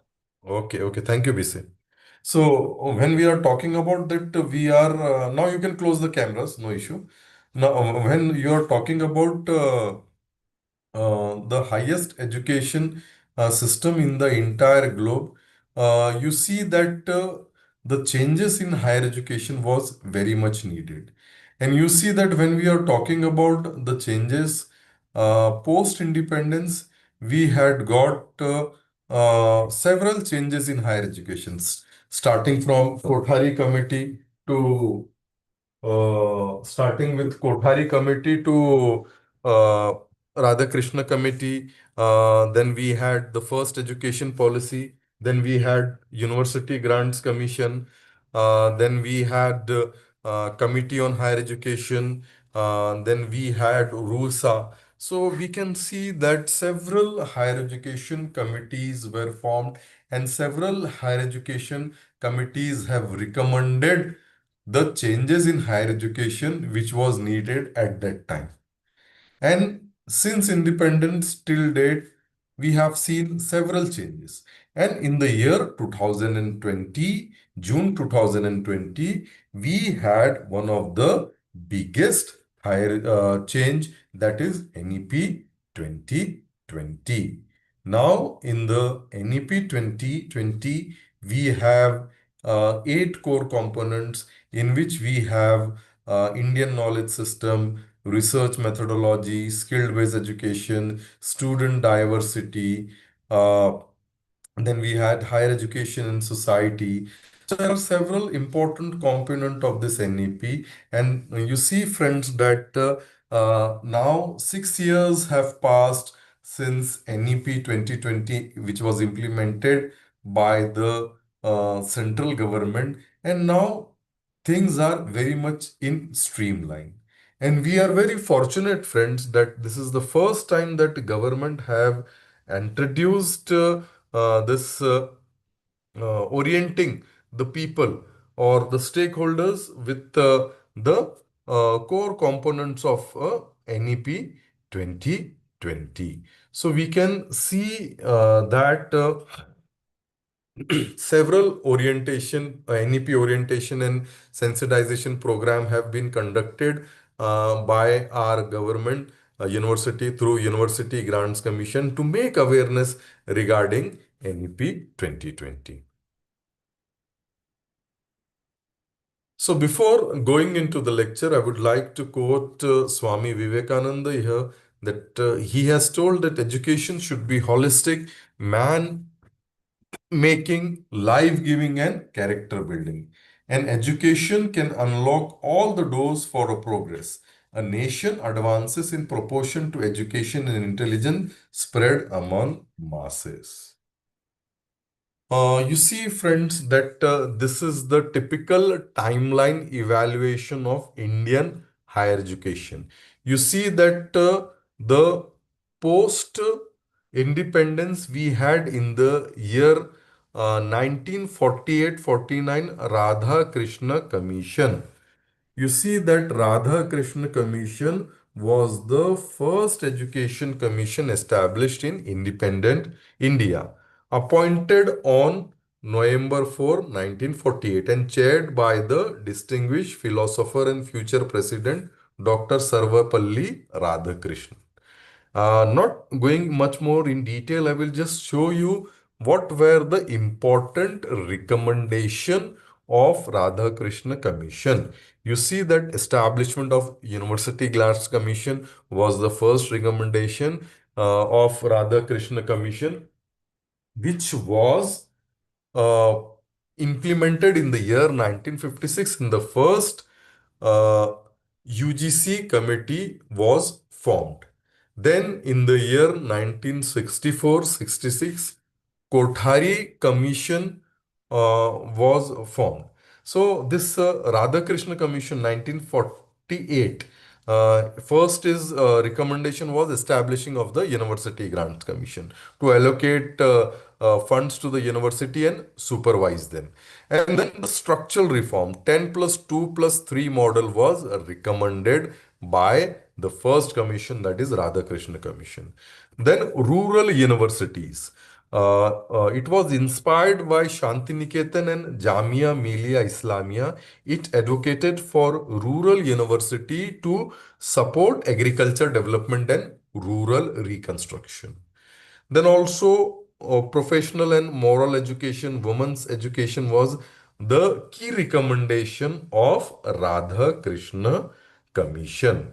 Then we had in the year 1956 we had formed the University Grants Commission, and you can see, friends, that till the year 2025, December 2025, the University Grants Commission was in existence, and now we are having a single regulator that through a bill which was passed in the parliament in the month of December 2025, that was called as Viksit Bharat Adhishashan Bill, in which UGC, AICT and NCT was merged and a single higher education regulator was formed.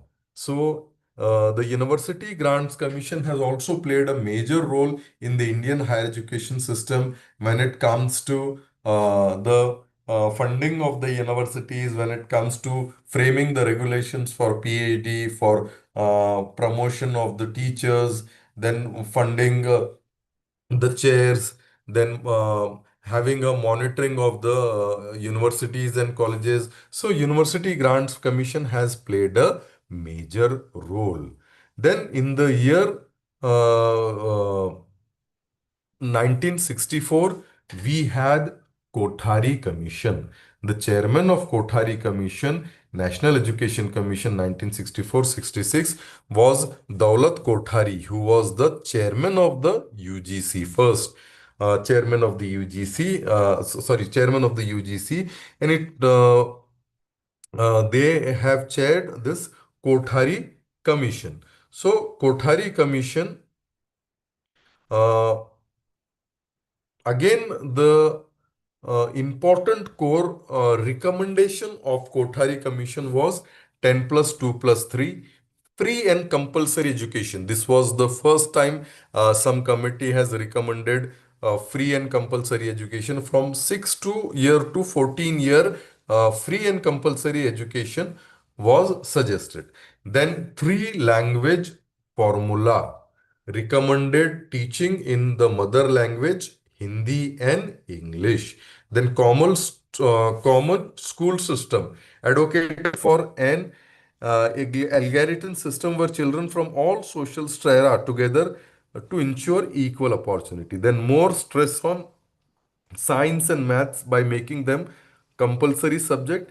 An investment of 6% of GDP again was recommended, first recommended by this Kothari Commission. And again, you see that currently also in the yesterday's budget also the government has tried that as per the aligning objective of NEP 2020, that the 6% of GDP should be spent on the higher education. So this was first recommended by the Kothari Commission.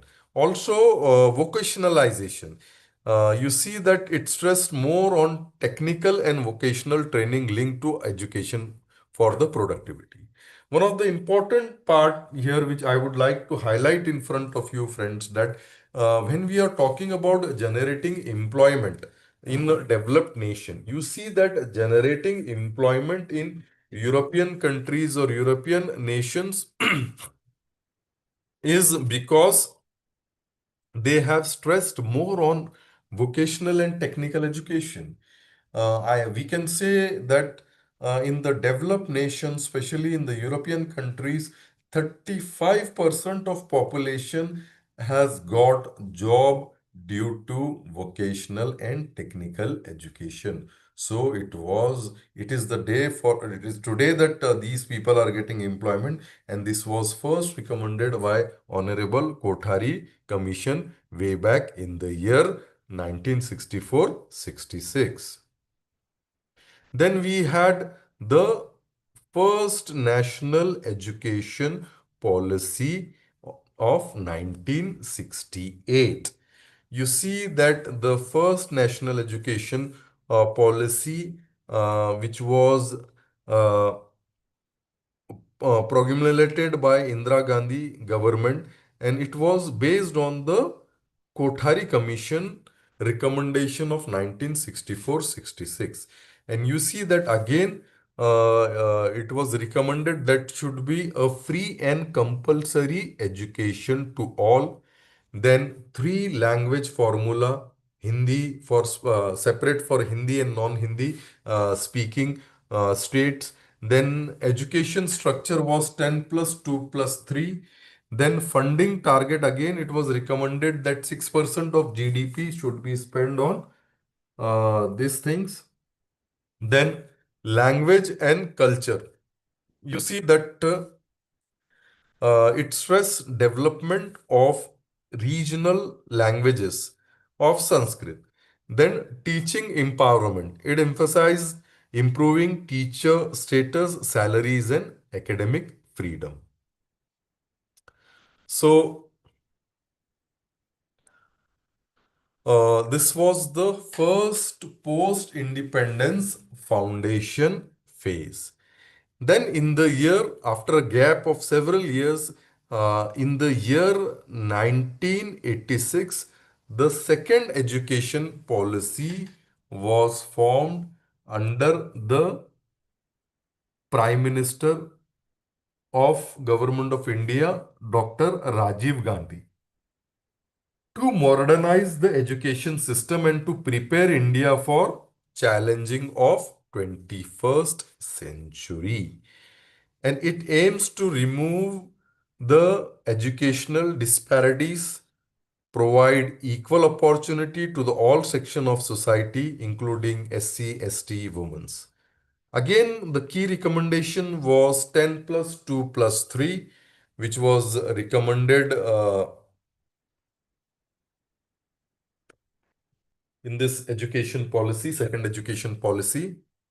Then Operation Blackboard was also launched after this education policy was implemented.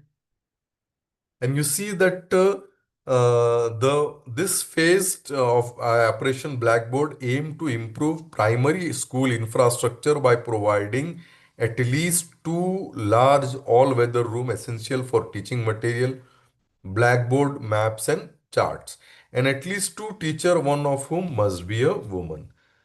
Then, as you all of you know, that the first open university was established in the year 1985, and it was strengthened in this education policy. And again, the vocationalization of education was stressed in this education policy.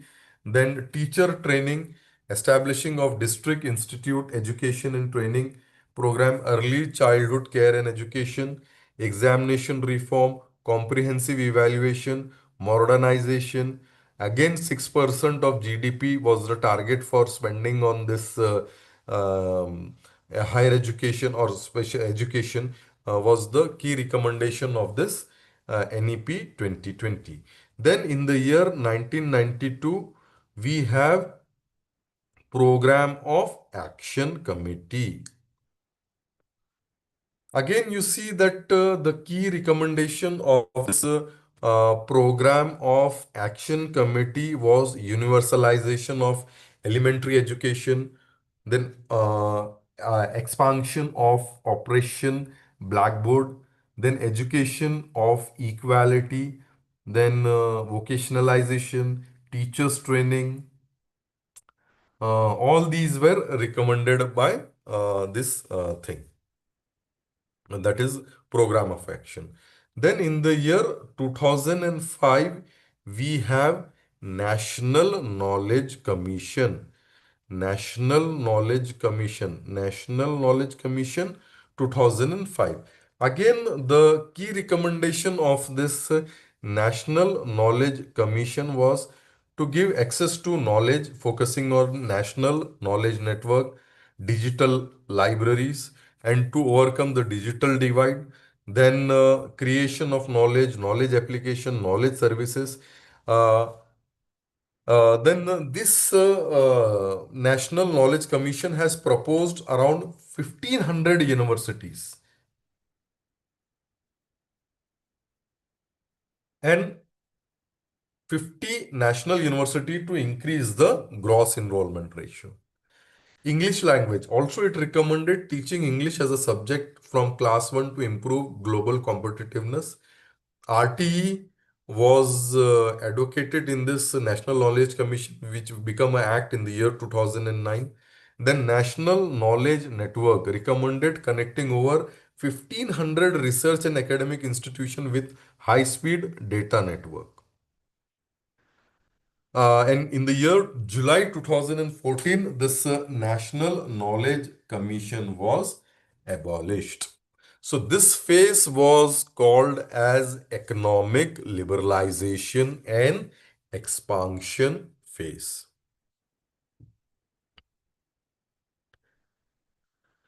Then we had in the year 2009, we had Committee on Higher Education.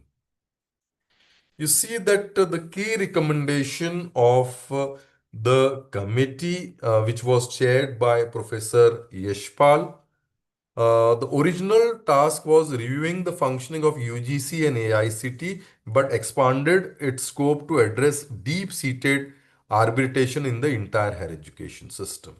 You see that the key recommendation included establishment of National Commission of Higher Education and replacing UGC, AICT, NCT with a single regulator. Then multidisciplinary learning, abolishing of deemed university status.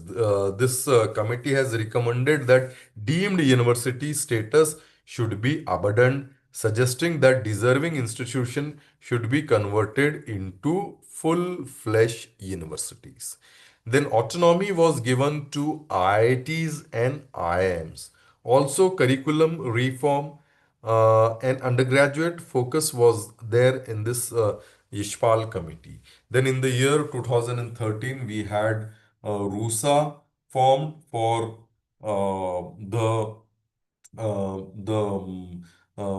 bridging the gap between the central funding and the state sponsored institution, and which have worked for nearly a decade. And now we have PM Usha, which have replaced the USA. And this phase is called as globalization and reform phase.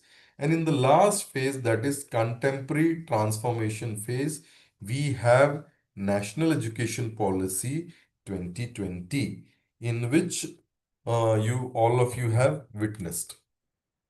So you see, friends, that as our country has 1,200 universities, 45,000 colleges, 12,000 standalone institutions, nearly 5 crore students, and more than 15 lakhs, it is around 16 lakh teachers, which makes us the third largest higher education system in the entire globe. But still you see that the outflow and inflow of foreign student is imbalance. Can anyone tell me why? What is the reason? Why? What is the reason that foreign student coming to India are very less as compared to the Indian student going abroad? On one hand, we are telling that we are the third largest higher education system in the entire globe. But on the other hand, we are seeing that our students are going abroad to take the higher education system, or we are not attracting the foreign students. So can anyone tell me the reason?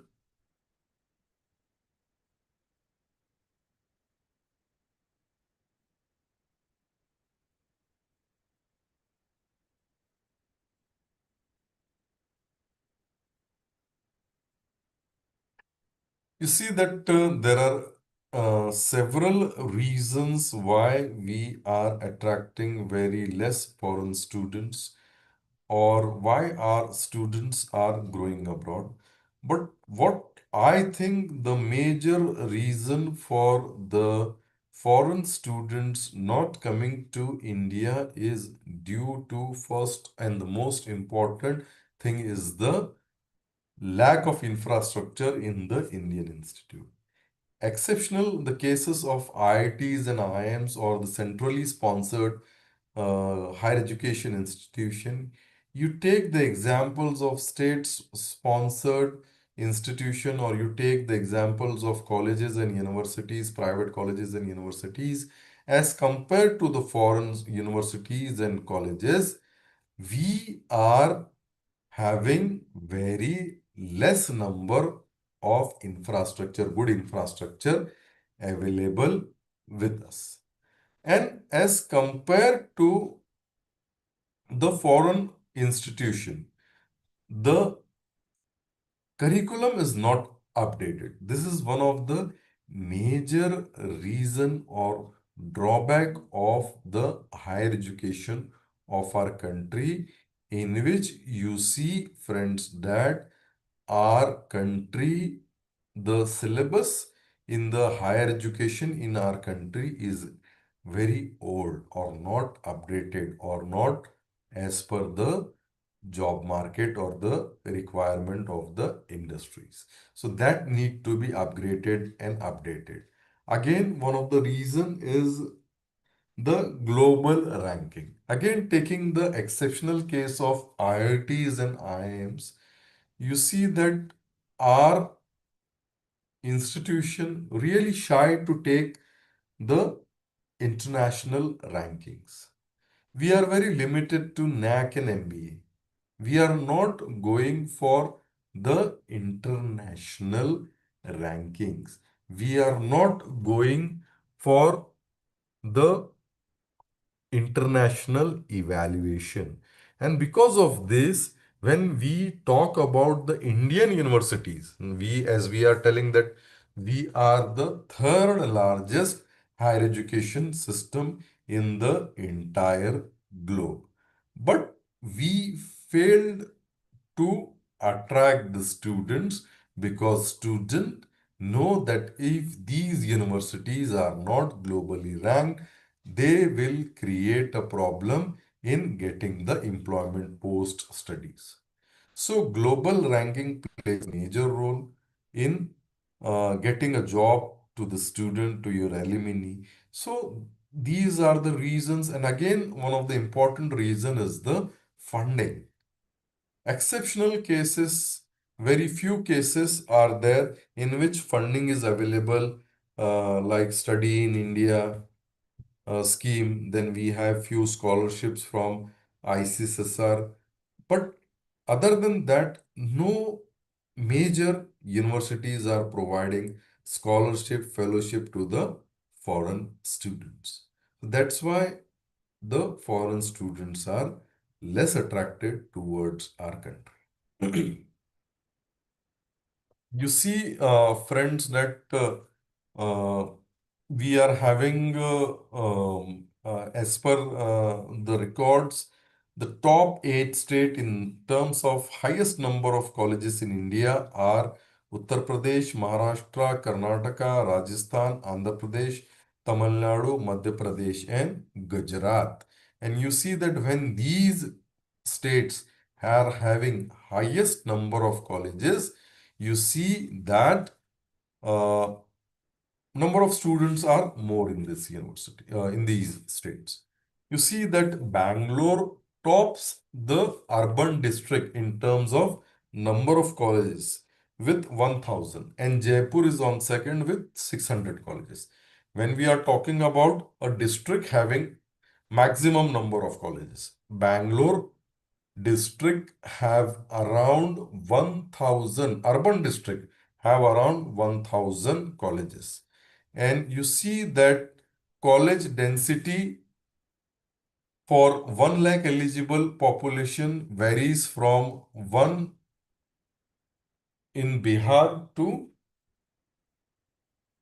59 in Karnataka. So we can say that for 1 lakh eligible population, there are only 7 colleges in Bihar. That means that nearly 14,000 students need to be accommodated in a single college, which is highly impossible due to the lack of infrastructure and limited number of faculties.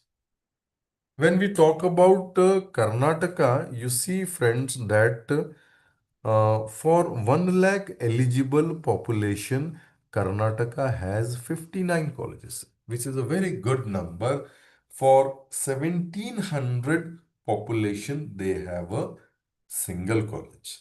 That is a very ideal figure for higher education institution, where a single higher education institute is having accommodate around 1700 colleges.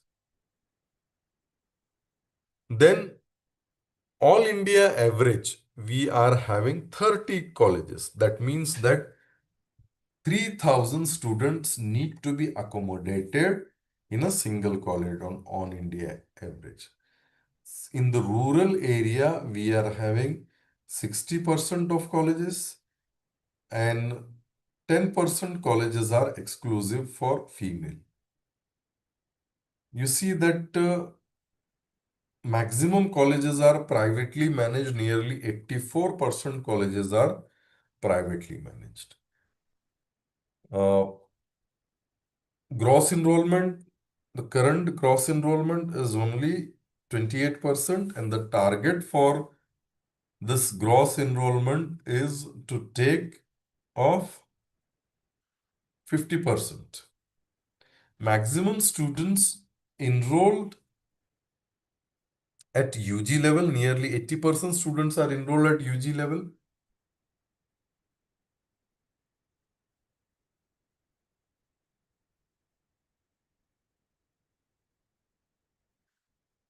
When we are talking about UG courses, you see that maximum students are enrolled in social science and arts, 16% for commerce and 16% for science and 14.9% for commerce. And for engineering technology, we are having 12%. Then at PhD level, you see that maximum enrollment is of engineering and technology followed by science. Then Uttar Pradesh comes at number 1 with highest number of students, followed by Maharashtra and Tamil Nadu.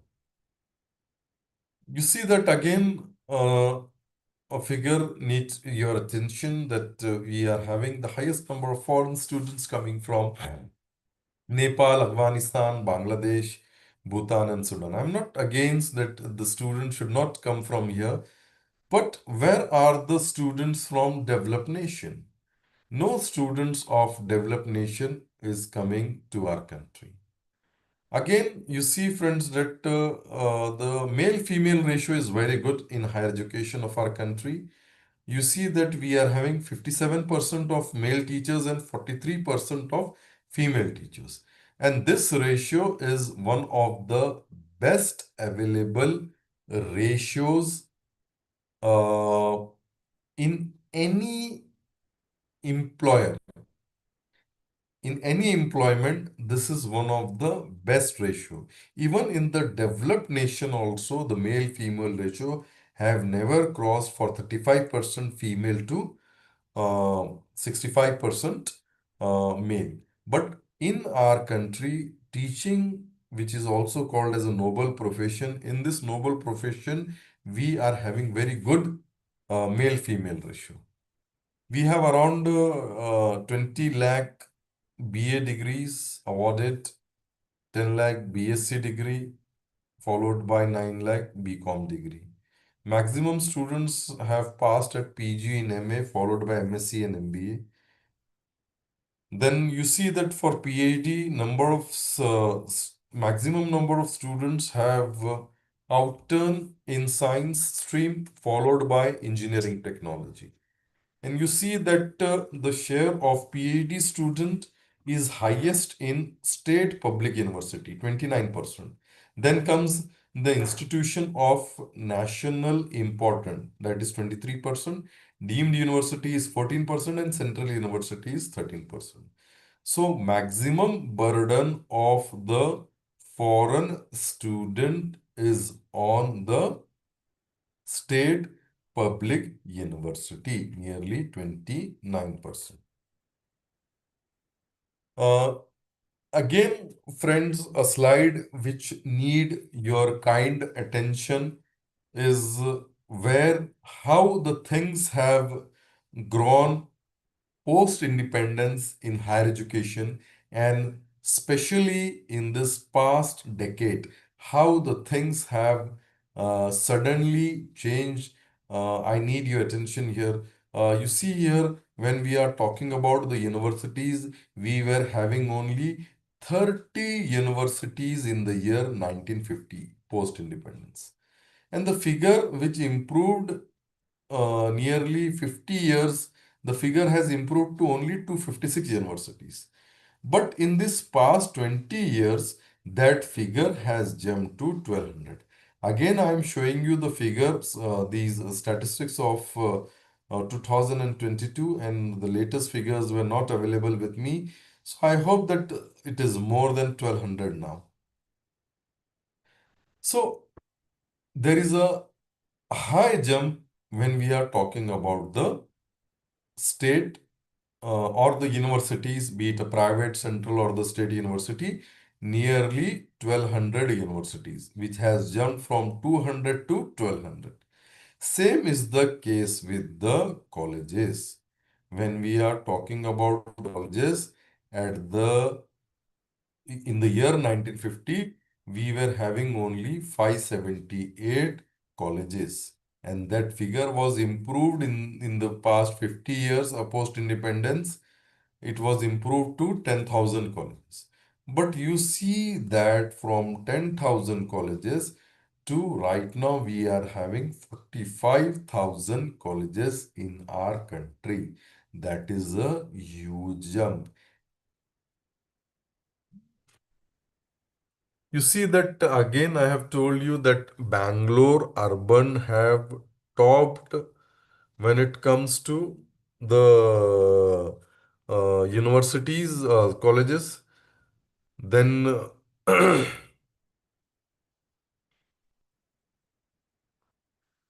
followed by Jaipur, and we are very fortunate that Maharashtra have two districts, Pune and Nagpur, which are having maximum number of colleges.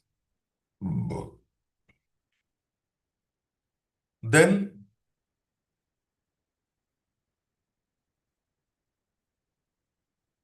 maximum colleges are private unaided colleges.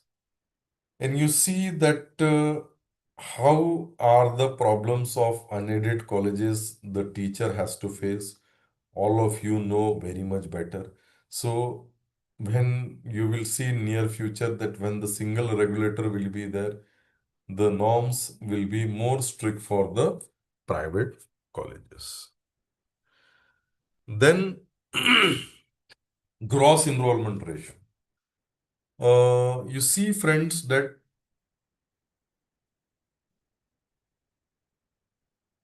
it was 0.4% gross enrollment ratio in the year 1950, which was improved to 20 in the year 2011. Now we are having 28% of gross enrollment ratio, and the target of this NEP 2020 is to take the gross enrollment ratio to nearly 50% in the coming 10 to 15 years.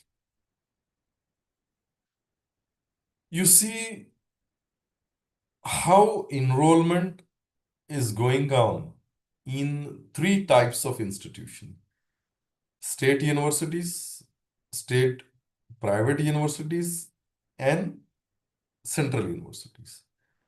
Again, friends, that this is really an eye-opener for all of us, where you see that in the past 10 years, the state public university has an increase of 21%. As compared to state public university, state private university has an improvement or increase of nearly 500%. Again, it should be really a concerning thing, an eye-opener for those my friends and members, those who are working in aided institutions and the universities. It is really an eye-opener for all of you that how private universities have getting these enrollment. And when you will compare this with the state central universities, nearly to the state public university only 26% jump is there. But for the private university, state private university, you see that there is a jump of 500%. It is an eye opener where you should see that as a stakeholder or assistant professor, administrators, principals of the aided institution, you should see that where you are lagging behind the state private universities, be it infrastructure, be it a syllabus, be it the assignment, assessment, way of delivery, placements. It is an eye opener. You should review yourself as a aided institution that why these enrollment have increased a lot. So what are the problem of the higher education of our country? First, it is a severally fragmented higher education ecosystem. Then less emphasis on development of cognitive skills and learning outcome. Then a rigid separation of discipline with earlier specialization and streaming of students into narrow area of study. Then limited access, particularly in socially, economically disadvantaged area with few higher education institution that teaches in local languages. Then limited teacher and institutional autonomy. Then ineducate mechanism for merit-based career management and progression of faculty institution leaders. Then lesser emphasis on research at most universities and colleges and lack of competitive peer-reviewed research funding across discipline. Then suboptimal governance and leadership of higher education institution, an ineffective regulatory system, a large affiliating university resulting in low standard of undergraduate education. So what needs to change in our higher education system? Uh, First is moving towards a higher educational system consisting of large multidisciplinary universities and colleges with at least one in or every district with more higher education institution across India that offer medium of instructions or program in local and Indian languages. Then moving towards more multidisciplinary education, moving towards faculty and institutional autonomy, revamping curriculum, pedagogy, assessment, and student support for enhanced experience. Again, you see that major stresses given here is on revamping curriculum.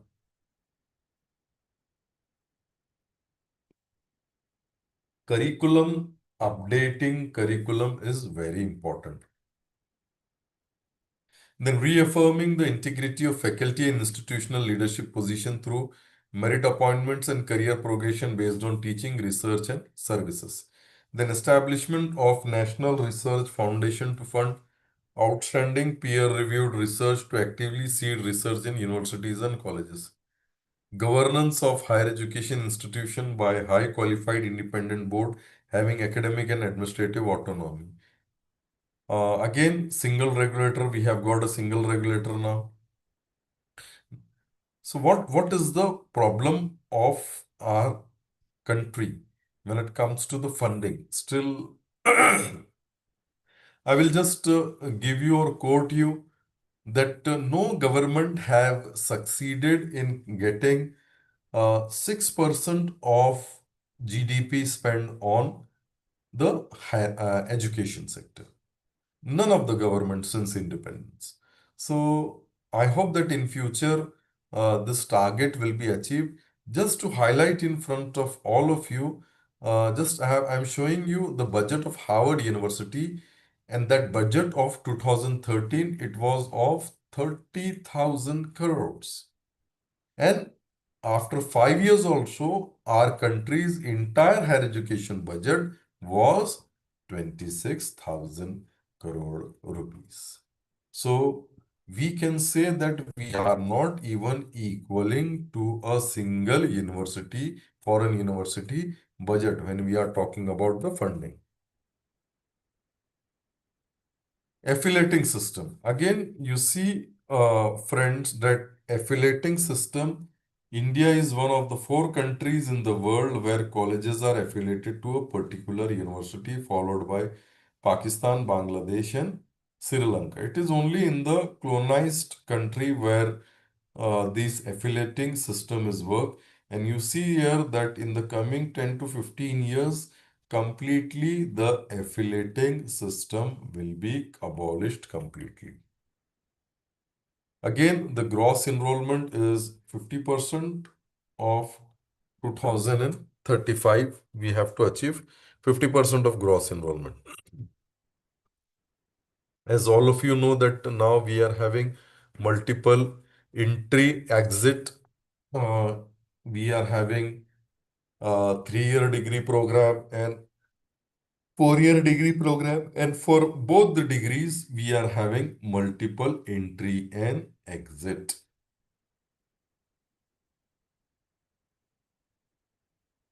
Again, 6% of GDP should be spent on the education. Currently it is only 3%, so it should be nearly doubled. Then in this education policy, we are now having academic bank of credit, then joyful, stress-free learning process. Then NEP focuses on critical thinking, discovery, inquiry, discussion, and teaching based on analysis and holistic learning methods. Regulators for higher education will be light but tight. Then focus on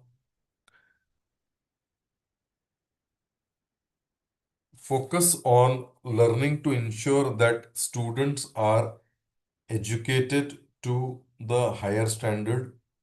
In the new system, e-learning will be expanded to include online courses. Each and every district will have multidisciplinary institution. Colleges affiliation system will be completely phased out.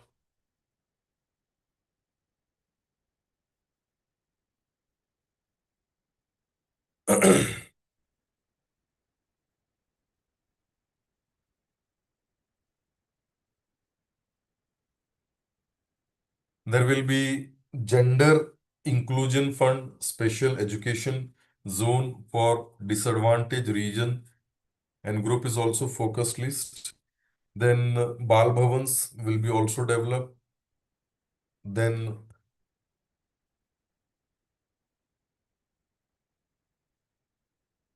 we will have multidisciplinary education and research university at par with IITs and IIM will be set up in the country.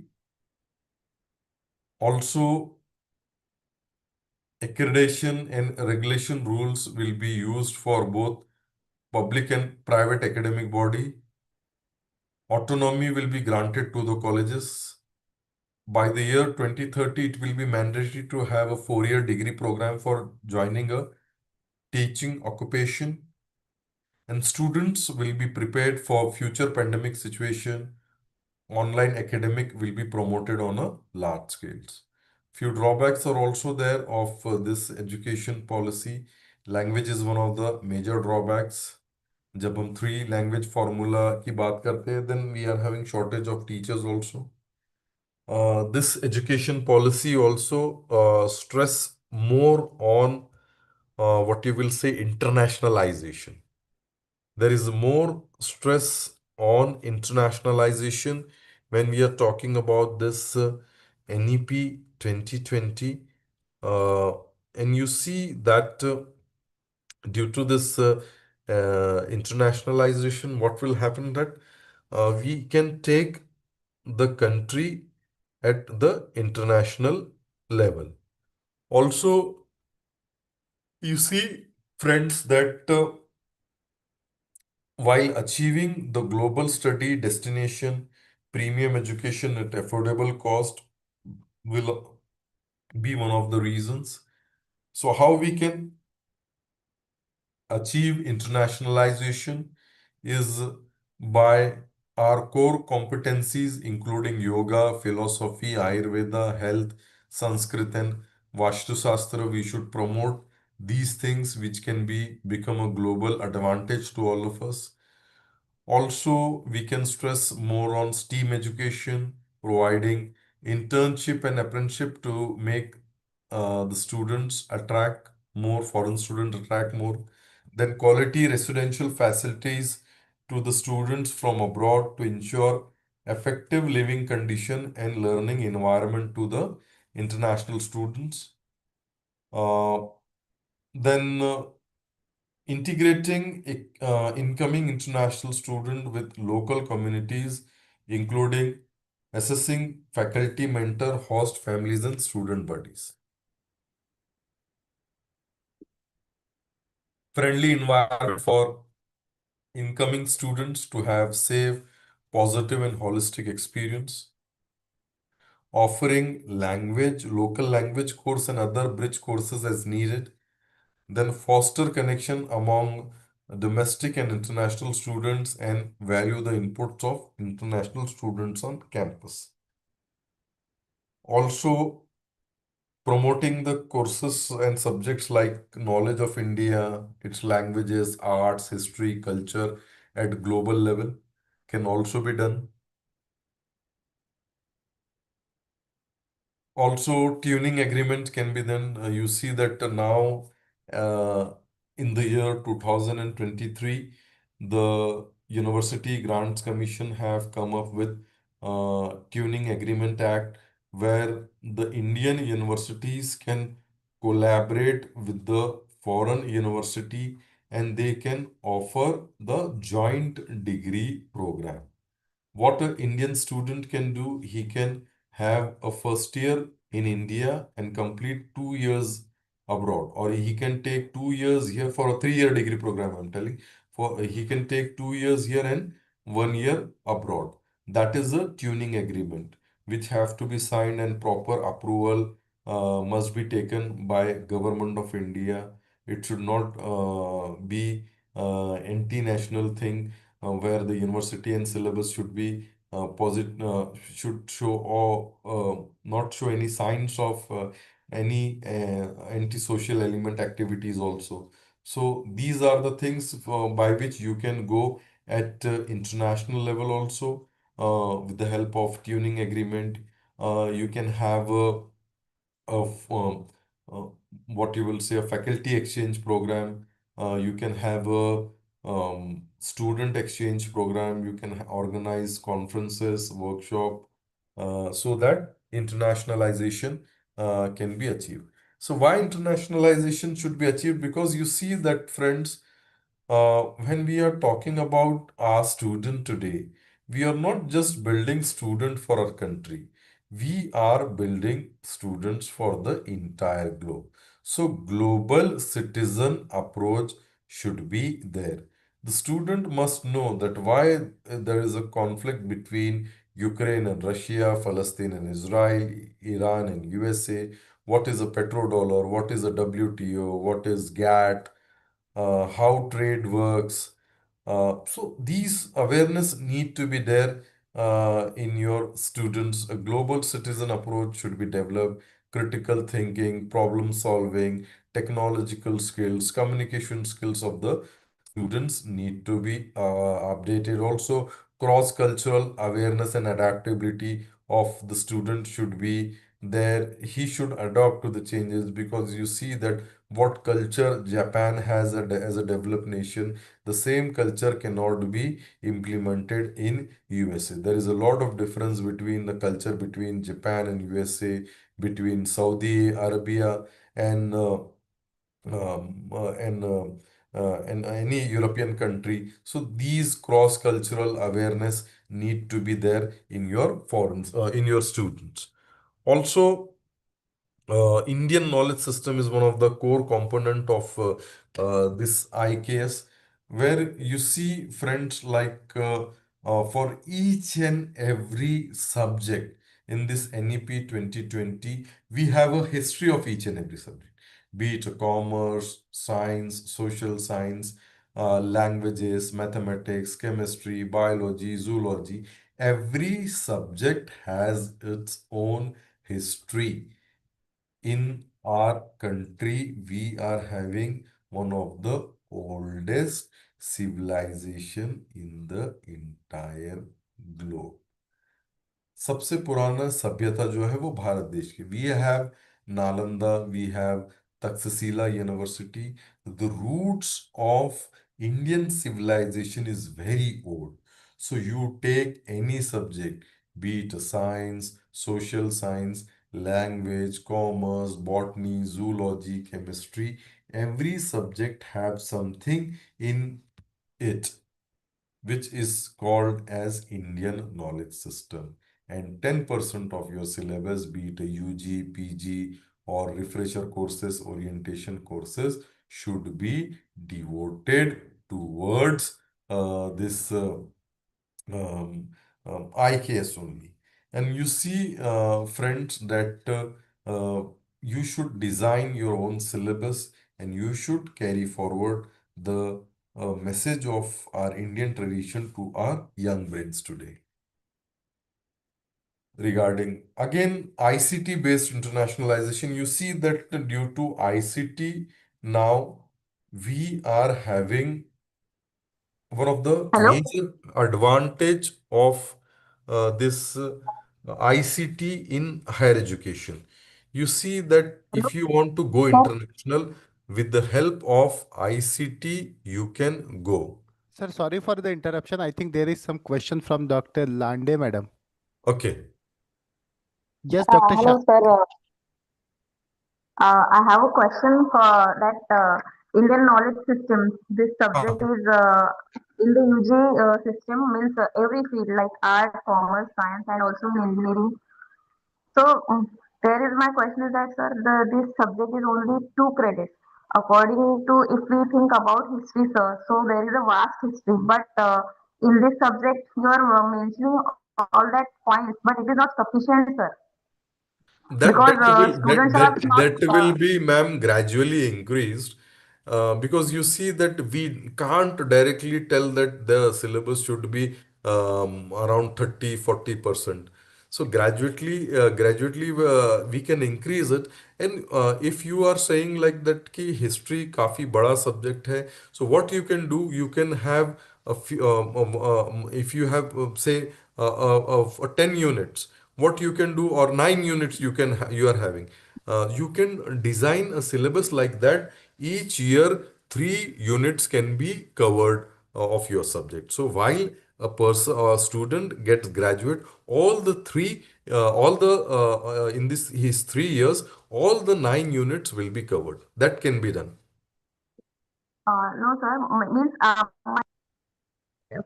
this is in the first year. This subject 2 credit subject, and Huh. um, now also it belongs to college level subjects, sir. Means the university suggested that you take the exam, you take the papers, and you just submit the marks, sir. So that's why students are not taking that like that seriously, sir, about that subject. Which university? SGBAU University. At same university. Yes. So what the university tells that how much should be there? Uh, Means this is last year first semester also second semester this subject is implemented, sir. So university have the right to check the papers and uh, to provide the marks as an external. But this year they are suggesting that check the papers internally and we just submit only marks. So like that, my suggestion is You that see, students are not ma'am, that according to the University Grants Commission, 5% of total credit should be there devoted to IKS. आपके जितने भी total credit है, so which stream you are teaching? First year applied science, sir. No no no no no, you are in BSc. Total credits कितने हैं BSc में? Uh, 2 credits, sir. Now नहीं नहीं this नहीं नहीं, मैं ये पूछ रहा हूँ टोटल क्रेडिट्स कितने हैं? 8 to 10 for BSc, sir. For total BSc Yes, sir. 10 credits are there. Yes. So only 5% you have to devote it according to the University Grants Commission. That 5%, only 0.5% of the credit should be devoted to it.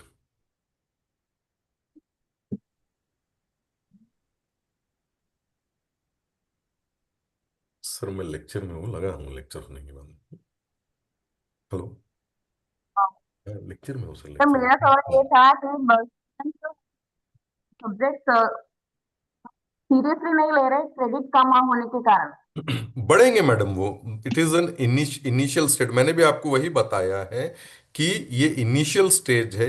यहीं पर अगर पूरा IKS, पहली बात तो आज आपको मेरे को आईकेएस समझगा, बहुत सारे लोगों को आईकेएस मालूम ही नहीं।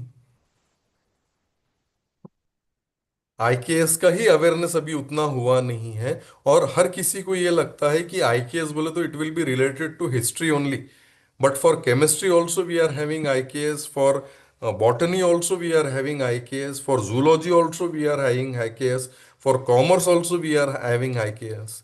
So these are the initial stages in which University Grants Commission through your syllabus first need to, it is needed to create an awareness regarding IKS, and gradually it will be increased and more stress will be given on your major subjects. Okay.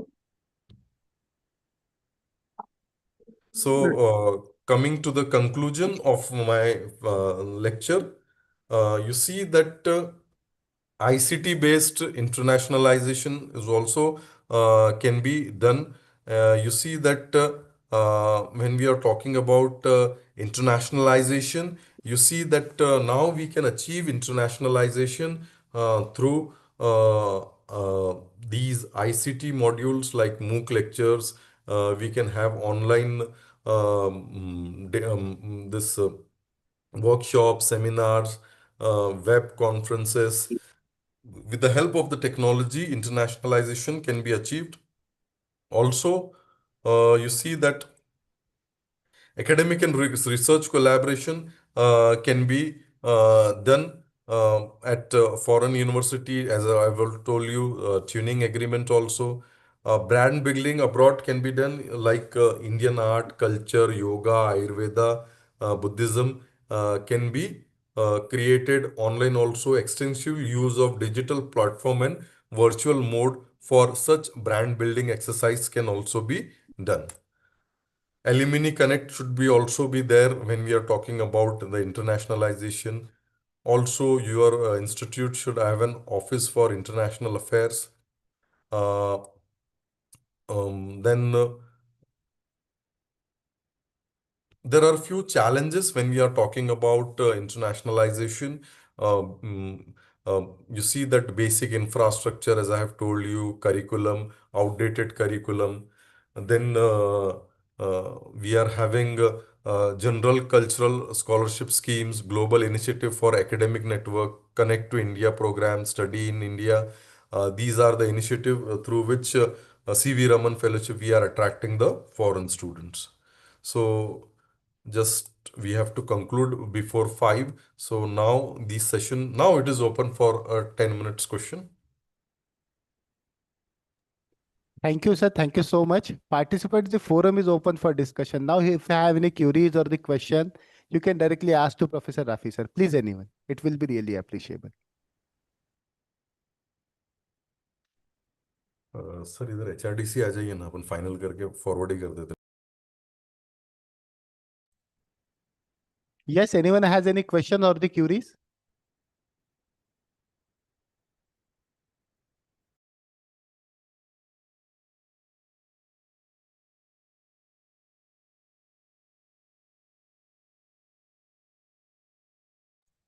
Yes, anyone? If there are no queries, then you can please confirm, so we can conclude this session.